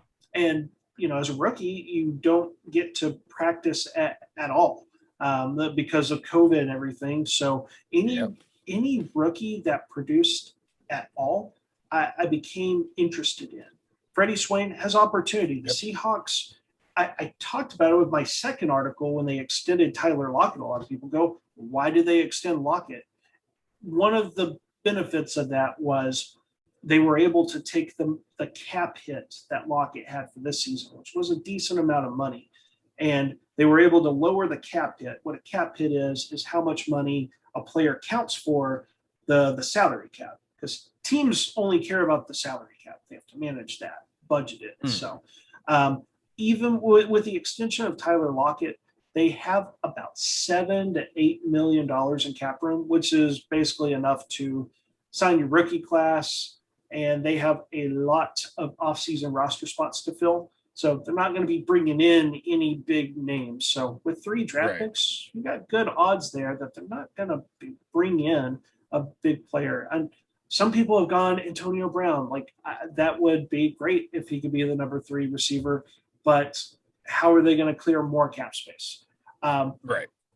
Any rookie from 2020 that's on the Seahawks that you own is in a good spot because of the lack of draft capital. And one of the most forgotten guys was Colby Parkinson, tight end that came out of Stanford. That one of the things that stands out with him is he's 6'7". He's a massive dude. And he is, despite his height, he had a pretty skinny frame. I want to say he was 240. And so people that are familiar with what Donald Parham did with the Chargers, where he was just this really, really tall receiver, that's basically Colby Parkinson. You're not putting him in to block. And for fantasy purposes, that's okay with tight ends. If he can't block, that means if he's on the field, he's there to catch passes. And he was redshirted last year. Not a lot of opportunities. I know they brought in Gerald Everett, but the Seahawks do tend to utilize multiple tight ends. There's a chance for opportunity there. He was drafted 4th round last year's rookie draft. So for Colby Parkinson, I'm sure you could actually find him on your waiver wire across all leagues. Parkinson, he's interesting, has a decent profile. And even at running back, if you had DJ Dallas was strange last year. He had one pretty good game, and then they stopped utilizing him. And you look on Player Profiler and the advanced stats, it was this guy was good. I'm baffled at why they stopped utilizing him almost completely. But that's a player that's I don't believe they're going to address the running back position. He was drafted 4th round at the NFL draft last year. So draft capital, I don't see him bringing in more competition.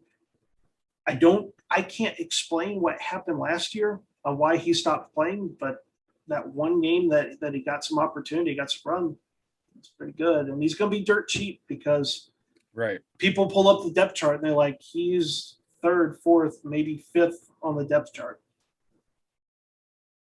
I like it, man. All I had was 3 picks. They'll probably go defense with the first 2 and then a running back in the third pick because Pete Carroll likes that. So very good analysis, my friend. I'll take this next one. Who do we get? The Giants closing out the NFC East.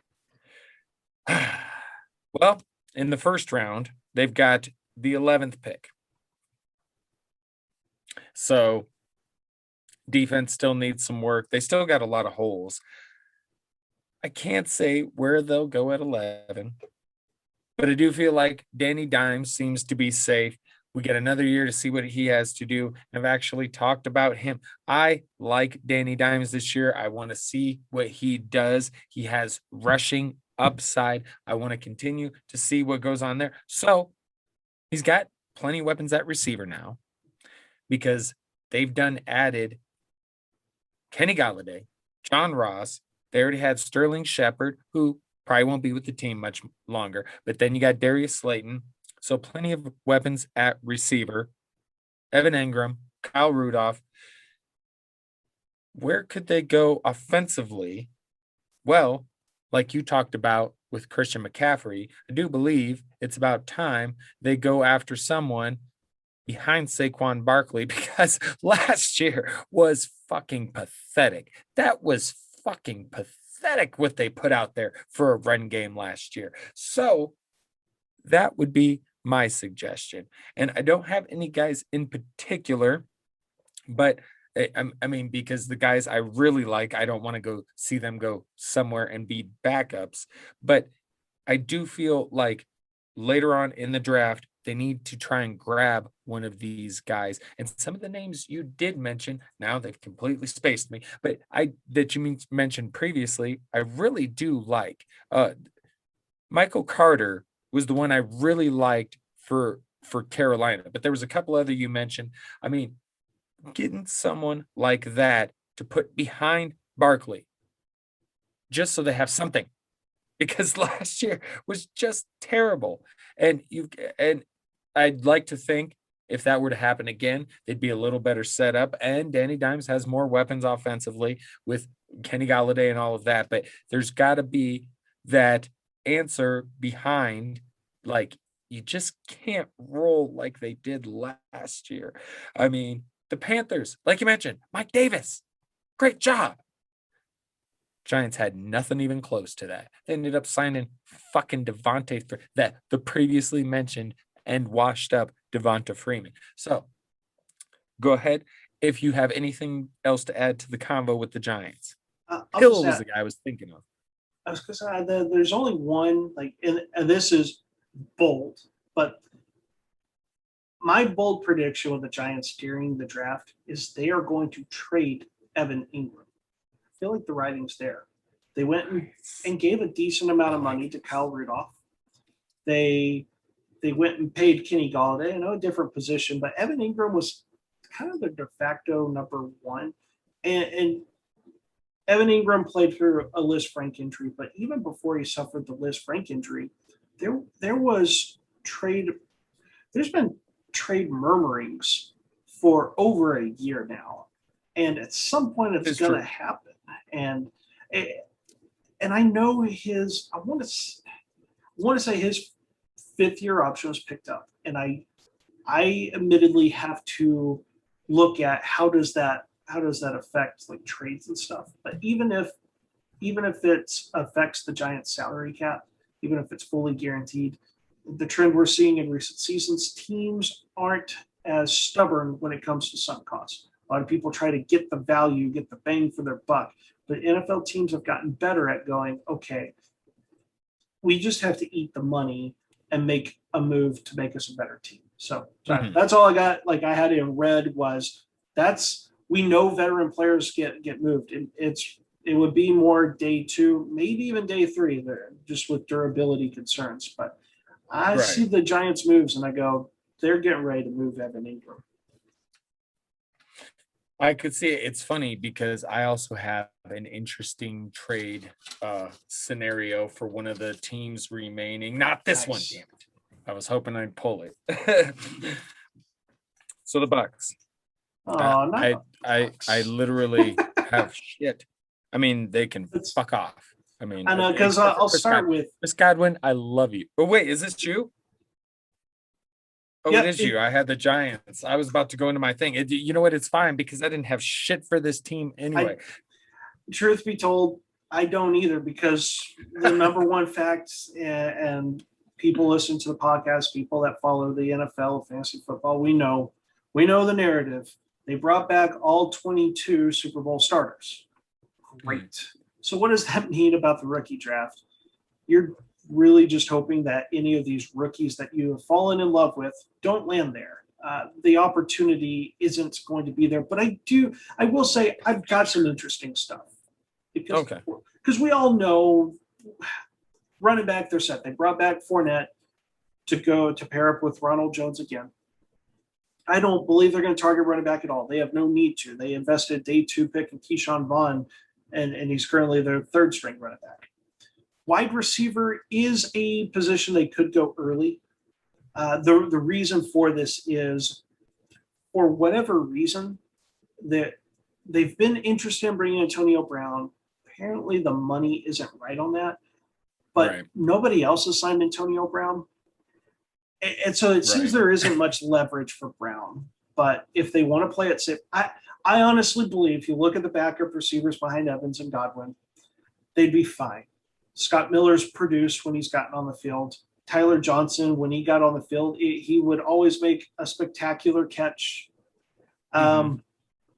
Justin Watson, well, he looks like a player that would make an impact on a Super Bowl team, but I don't believe he will. But just the Scott Miller and Tyler Johnson, like they could even split the role of the number 3 receiver and be fine. But if they wanted to make sure to add that extra firepower to keep Brady happy, they could go receiver either in the 1st round or the 2nd round. It's tough. Like they're the true wild card. They have very little needs to address because they brought all their starters back. Right. Now, I'll go bold here. We know that they have the last pick in the 1st round. If they don't trade that pick, because some team is going to want to trade up to get one of the last 1st round picks so you can draft a quarterback, so you can have that quarterback under contract for 5 years. What if the Buccaneers, though, keep that pick to draft a quarterback? I don't know where Brady stands on, like, the GM's going to want to make moves in order to prepare his team for the future. And it makes sense that with Brady's great. Brady's also up there in age and old as fuck. He's performing way beyond when he should. Right. And if the Buccaneers are looking at a post-Brady era, and who knows if they're more than likely they're not, but we're going to go bold on this one. They keep the pick. They draft a rookie quarterback to start developing. And the 3 guys that would be intriguing, because clearly if they're picking quarterback pick 32, it's none of the top 5 quarterbacks. So who is that number 6 quarterback? At first, it started out as Kyle Trask, and that may be the 6th quarterback there. But lately, the last couple of weeks, there's been another quarterback that's been shooting way, way up, like rookie mock drafts and things like that. And that's the Stanford quarterback, Davis Mills, which you bring up these profiles. And a lot of things that you really hear about this is he's got all the tools to be a quarterback, but like to summarize when they talk about his weaknesses, they're like, he just needs seasoning. Well, that would be like, if this guy has the tools to potentially be a starting quarterback in the NFL, that's enough value to draft him in the 1st round. Do they do that? I would love to see this, but are they going to run the risk of pissing off Brady because they didn't use their best draft asset to help him out more? So the safe bet is they give Brady another weapon as a wide receiver, because we don't know with Antonio Brown, or they add to that ridiculous defense that killed Patrick Mahomes. But the smart long-term play, one of these quarterbacks stands out to the Tampa Bay Buccaneers. Draft him at pick 32. You got 5-year control of that guy. You're going to get to coach him and let him watch the best NFL player ever for like at least 2 seasons. So Agree. Fucking Tom Brady. He is and this. I'm going to re-enter Thanos into the equation, because Tom Brady is essentially Thanos. He is fucking inevitable. It is fucking crazy. And I'll get to more of that in a minute. But Tom Brady is my NFL Thanos. That's where I'm going. But all right. We got 2 teams left. Oh, the Saints. Oh, is this for me? Yeah, this is for me. Okay. So this is actually where I could see a trade happening as well. Interesting. Michael Thomas. We've heard about some situations surrounding him and some other players on the Saints team, and it just, in general. What if they trade him to the Jacksonville Jaguars? Because then he could reunite with his college coach. And hey, they would have a bona fide number one. Well, some consider him. They'd have that number one guy. And I think, this is probably my fantasy brain thinking, but I'm like, trade Michael Thomas for DJ Chark and picks. Because then you still got Chenault, who would still, in my opinion, eventually outproduce Michael Thomas in Jacksonville. But I think that would be a move I could, maybe not even necessarily to Jacksonville, but I could see Michael Thomas getting traded. If he does, and even if he doesn't, is this a potential landing spot for Devonta Smith? Because I think it could be with Drew Brees.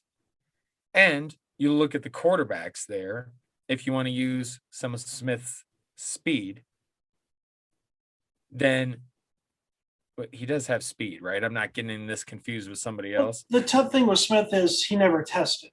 Oh, that's right. Well, based on what speed or the size, everything like that, we're assuming he's got pretty good speed. If they want to use that, right, that would be great considering they're quarterbacks, because both Jameis and Taysom can put the ball down the field, right? So, and not just any of these receivers that can get down the field, these guys can get it to them, and which is another thing with Michael Thomas. Michael Thomas fit well with Drew Brees. You know what I mean? How well is he going to fit with the Jameis Winston, with a Taysom Hill? By the way, we're still looking at that Jameis Winston Taysom Hill debate. We'll see who wins. Come on, Jameis. Mainly because I have him rostered in one league, and he is the only quarterback I have behind Patrick Mahomes. So I really need a backup. So come on, Jameis. Anyway, but I think it'd be interesting to see a Michael Thomas trade.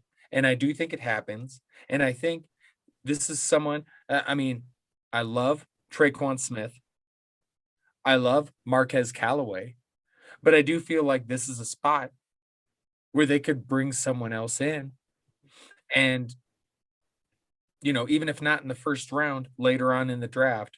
But I do think, like, you got maybe Evan Ingram gets traded. I feel like there's a possibility with Michael Thomas. So I don't know if you have anything to add to the Saints. I forgot Devontae Smith didn't test. But okay. I think you're right with like receivers could be something they target, because the Saints, I know a lot of people go, they manipulated the salary cap. They still had to pay the price a little bit, and that came at the cost of losing Emmanuel Sanders and Jared Cook.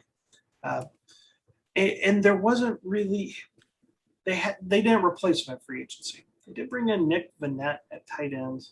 That guy's more of a blocker than he is a receiver. And they have 2 third-round picks in the NFL draft, which when you were talking about receivers, I was like, yes, that's what I got in my notes, especially like that third round's a sweet spot, because they do tend to have a type of receiver that they target. You mentioned Marquez Callaway, 6'1", 205 pounds. Burst was one of his notable traits. I don't have the numbers in front of me. I just remember the bar being very tall. Traquan Smith, way back in the day, a younger Aaron. Right. That was I fell in love with the prospect of Traquan Smith. 6'2", I liked him a lot too, man. Yeah, 6'2", 210 pounds, was fast. Another guy with good burst.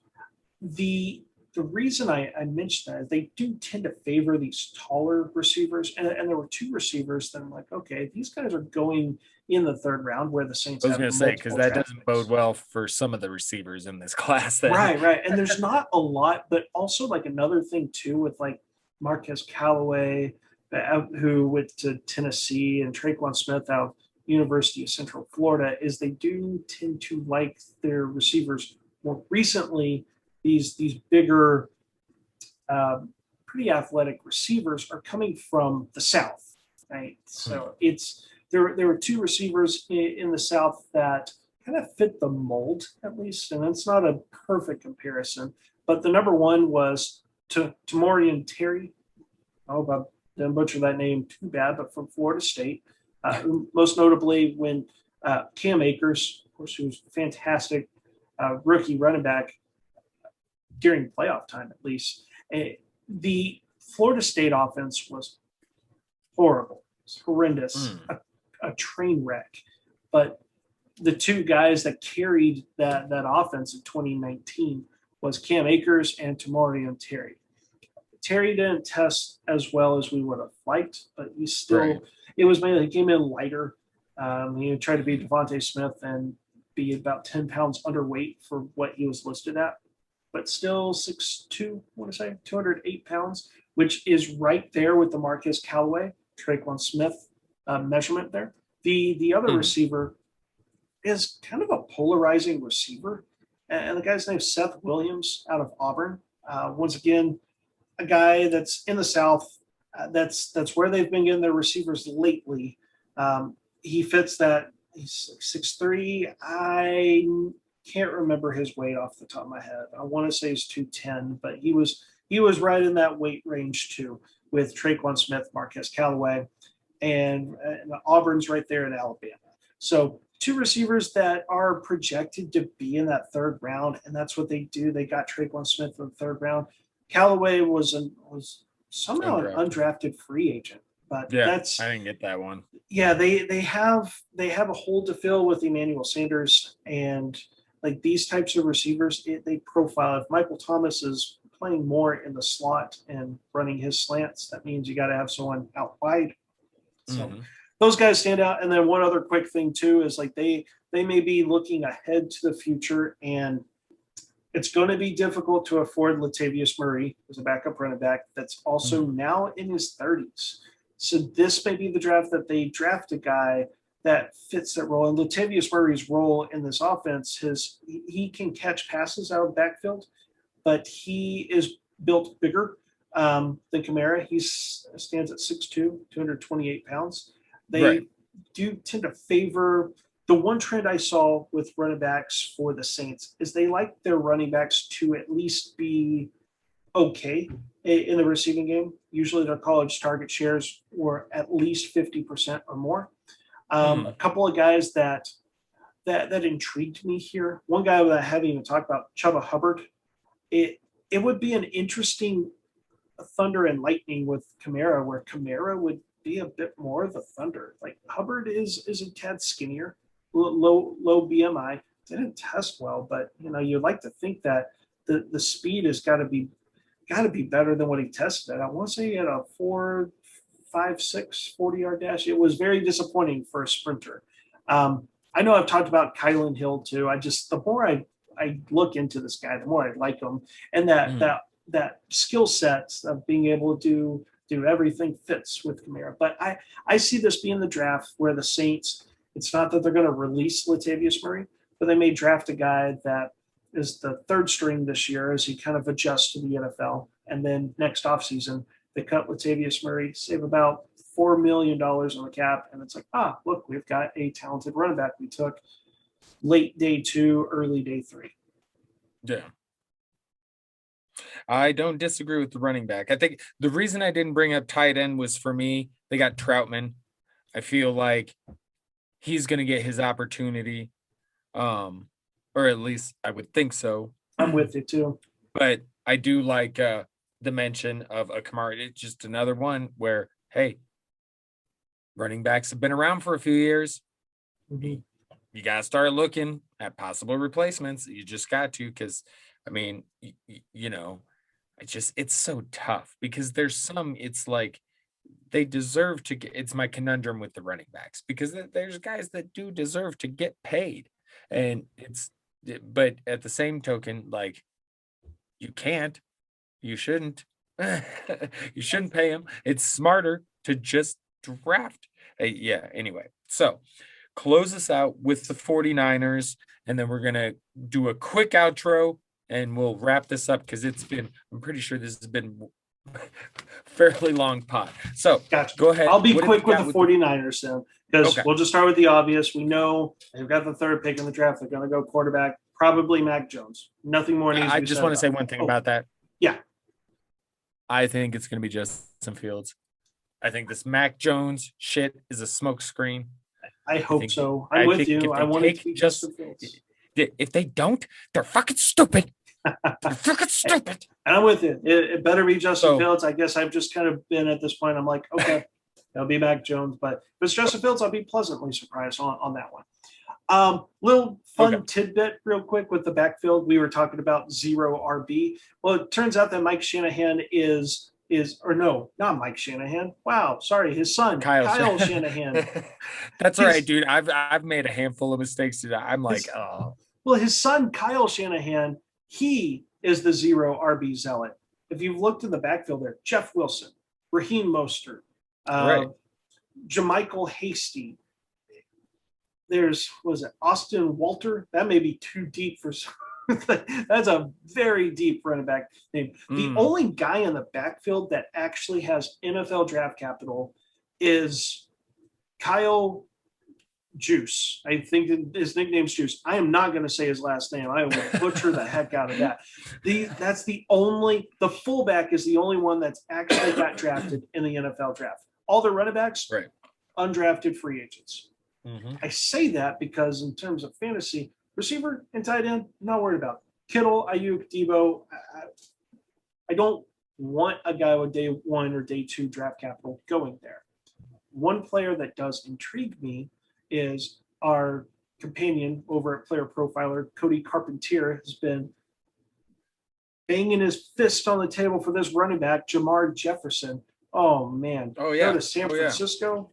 Absolutely. And Jefferson's, you pull up his ADP, go to Dynasty Deluxe on Player Profiler and look at the rookie draft. What is it? The rookie draft ADP, the mock draft board.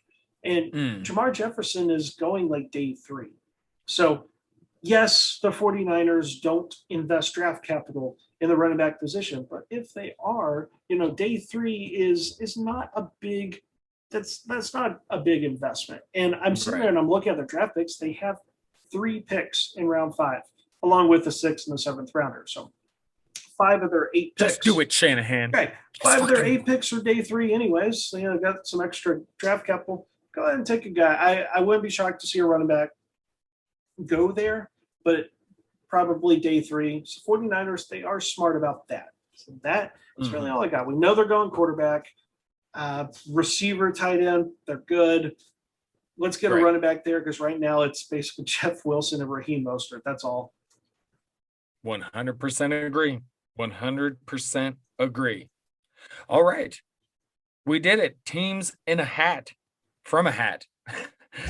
Sorry, it's been a long week. We've had a long week, people. And I'll admit there was a couple of things that I meant to make some extra notes on. And hey, you know what? It doesn't matter. We got through good stuff. Aaron, you were great as always. Loved it. And I do, before we go, a couple of things. I have some thoughts on trades that I have to get, see what you think on. And that's, so Dalvin Cook, we've talked about him a lot. And I've talked about I'd rather be a year early than a year late on getting rid of these running backs. So I have Dalvin Cook rostered in 2 dynasty leagues. I was able to trade one over the weekend. I traded Dalvin Cook and Alexander Madison for DJ Moore, the 301, and a 22 second. What say you on that one? Yes. To start off, with that, I have the same mindset as you. I'd rather be a year early on trading a player than a year late. Mhm. These running backs, we've seen it historically.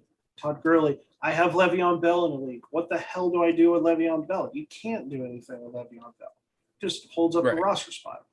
And it's difficult to trade away a running back that's been as productive as Dalvin Cook. And I believe we talked off camera about you find these running backs that have back-to-back seasons as top 5 running backs. And I'm talking about Le'Veon Bell did it. David Johnson did it. Todd Gurley did it. And you look at what they did the season after, Right. and it was bad. It was a massive drop off. It was, they went from being top 5 at their position. I want to say Todd Gurley had a much easier, like a fall from grace. It wasn't quite as steep. He finished as like RB like 20-ish and then fell off this past season.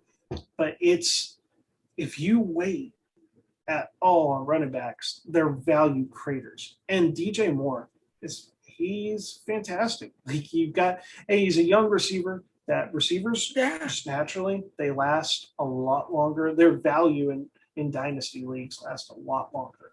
So especially too, like depending on where your team is, like if you weren't a contender, that's where I go.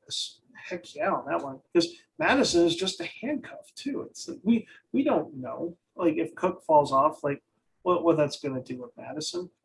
We really don't. He's flashed a little, but man, that it's projecting way too far out on that one, and it's going for him to be fantasy relevant, Cook's got to get hurt. And we have to assume that the Vikings don't draft another guy. So yeah, absolutely. Right. And then getting some draft capital that what people don't realize is they go, oh, it's this player. They'll go to their rankings and it's like, oh, the 301, that's the 25th best player, best rookie. And it's like, no, that you may use that draft capital to either move up to get a guy in rookie drafts, or you may be like, you know what, I'm going to trade this for future picks and just keep on like draft assets. So I love getting draft picks because it allows flexibility with the rookie drafts and getting your guys. So yeah, absolutely. Right. Yeah, I was pretty happy with it. And that actually is a contending team. But the reason I was able to do it is because I have multiple other running backs. I have Jonathan Taylor, Cam Akers, James Robinson to begin. So that's the reason I thought it was the perfect time to sell Dalvin, because even though I'm still in contention mode, I have all these other running backs. And the reason that happened is because I had in this particular league, it's my only league that does this. But the winner of the toilet bowl, the non-playoff teams, gets the first pick of the draft. Well, a couple of years ago, I had a pretty good team that was just really banged up to start and then made a charge towards the end, obviously, but I missed out on the playoffs just barely. And then, of course, I rolled through everyone in the fucking toilet bowl. And not to mention, but I had made a trade with a guy and I got his first round pick. It just so happened to be the guy I was playing in the toilet bowl championship. So I ended up with the top 2 picks. And so I drafted Jonathan Taylor with the first pick. I traded the second pick to somebody else who then drafted Clyde Edwards-Helaire. I can't remember for him, a receiver, and then we flopped picks, and I got his 2-6, and that's where I got Cam Akers. So I'm like loaded at running back. My team's loaded. Give me DJ Moore. Take Dalvin Cook. Perfect. Absolutely. And so worked out great. And then in another league, see, starting to get tired now. In another league, it's this one. I am doing a little bit more of rebuilding. I could possibly contend. See, I'm falling apart here. But I traded away in a super flex league Julio Jones and Ezekiel Elliott for Baker Mayfield and the 2-2. And I talked to my brother and he was like, I feel like you could have got a little more, maybe. But the, Dynasty trade calculator didn't didn't hate it, actually put me in favor of the trade. And the way I looked at it was I gave Julio for the 2-2 because he actually sent me that offer, and Baker for Zeke. And I'm sure Zeke's going to have a good year. But again, rather a year early than a year late. And I really dig Baker. And I needed a fucking quarterback because I have Lamar Jackson. But after that, Jimmy Garoppolo, who's about to lose his fucking job, and Gardner Minshew, who's about to lose his fucking job. And so I was really in trouble. And I don't have a first round pick. And in a super flex league, those rookie QBs are going pow, pow, pow, pow, pow, pow, pow. So I had no other way to get a quarterback. So I'm like, I want to get rid of Julio and Zeke anyway. This is perfect. The original offer he sent me was like, I don't even remember. It was not very good. So I countered him with this, and he accepted. And I was like, cool. So now I have Lamar, I have Baker. Hopefully I can count on those dudes for years to come. If anything, I got 2 solid guys I know I can count on for now. And I don't have to worry about quarterback because I'm not someone, I don't need 4 or 5 quarterbacks. I just want to make sure I have 2. And so I got 2 now. So I feel good. And now I've got 2 second round picks, the 2-2 and the 2-4. So I feel pretty good about moves I can make there. So all around, I feel like I won that one too. I mean, for my team. Absolutely. For him, it just helped load his team, which is fine, whatever. Well, and if Zeke falls off, and I know a lot of people go, he was really good with Dak, and Dak is back, and still running backs, they have they have a certain age they hit, and most running backs when they get past that age aren't going to be nearly as productive. I mean, Le'Veon Bell, it's not like he's in his 30s, and he had to settle for being a backup, right? And with Zeke, there's some concern because when there's Tony Pollard there, and sometimes I'm watching Cowboys games and I'm like, Pollard looks better than Zeke. Not all the time, but like that is kind of a concerning trait. And at least with Baker Mayfield too. Like I like how you broke down that trade. Like basically the 202 for Julio, and it's like, yeah, that's probably right. Like Julio is a, if you could get a first round pick, awesome. But most people, and I know I've done some asking around, right? I've got Julio Jones, and really with all players, I'm at least like inquiring to see what I can get. But there's some guys that like you want to get a first round pick, but nobody's paying the first round pick. And well, if no one's paying a price, then you can't do that trade. So to get a 202, which it's a pseudo first round pick. It's not actually a first round pick, but there's a good chance with your rankings that one of the guys that you have like in the first round with your rankings falls. Like it's because for sure people fall all in the love quarterbacks will go. Yeah. And then Devontae Smith's going to go. Right. So the 202. And Kyle Pitts will go. And so like right there, that's 7 picks. And at 202, you're sitting there and you're like, okay, that's awesome. And that's how, like, especially when I'm acquiring draft picks, I'm in my mind thinking about, okay, who would be there? And that helps me with doing that trade. But like, there's a really good chance that at 202, you're basically getting a guy that you had in the first round. And what you're crossing your fingers is you're hoping like, it's more like the 8th or 9th guy in your rankings there falls. Because, the quarterbacks, it's tricky. Are all 5 of those guys going to be great? No. Or for the rookie quarterbacks, no. It takes me back to we've talked plenty about Sam Darnold. It's like, obviously, he is trending towards being a bust. Josh Rosen busted. And we thought those were surefire like hits in Dynasty rookie drafts. So, to get Baker Mayfield, like Mayfield has shown like he can ball. He absolutely can.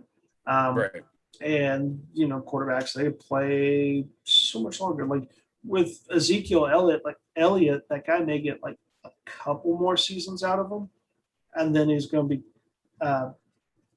Lev Bell, Todd Gurley, just not as effective. Just the wear and tear.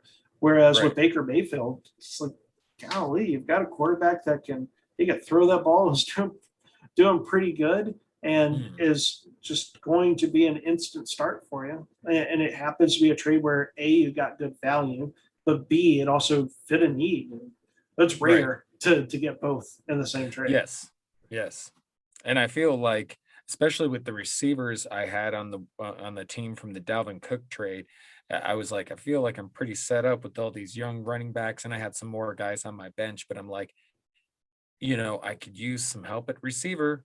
And so you bring in DJ Moore and the draft picks. Perfect. Same situation with this. What's my biggest need? I need quarterback. Bring in Baker and the 202. Perfect. And even in that one, it hurt me a little bit because those were probably technically my best players at those positions.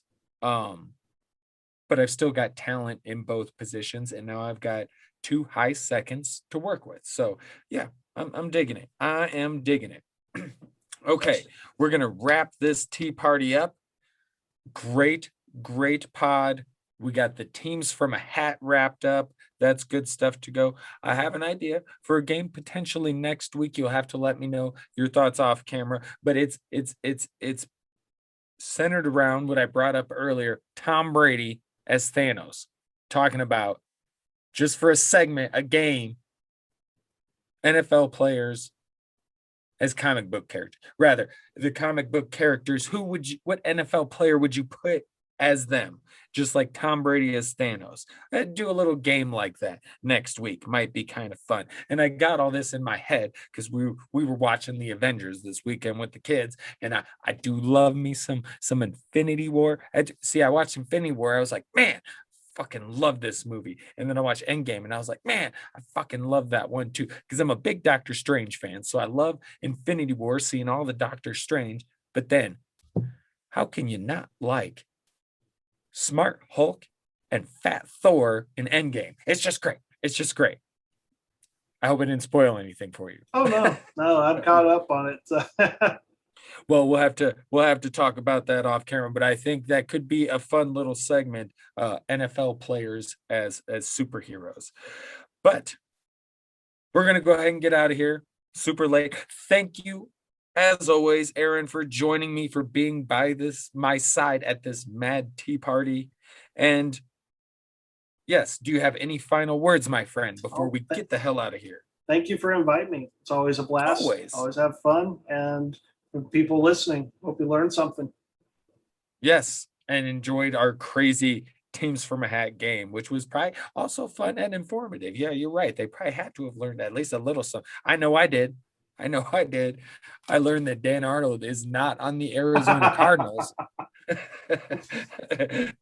All right, everybody. We're getting the hell out of here. Thank you for joining once again. Check out our social media on the Twitter at RMK Madness, me at AARon Stu09 for Mr. March Heron. As always, much love. Stay safe, stay vigilant, stay mad. Until next time, ta-ta for now.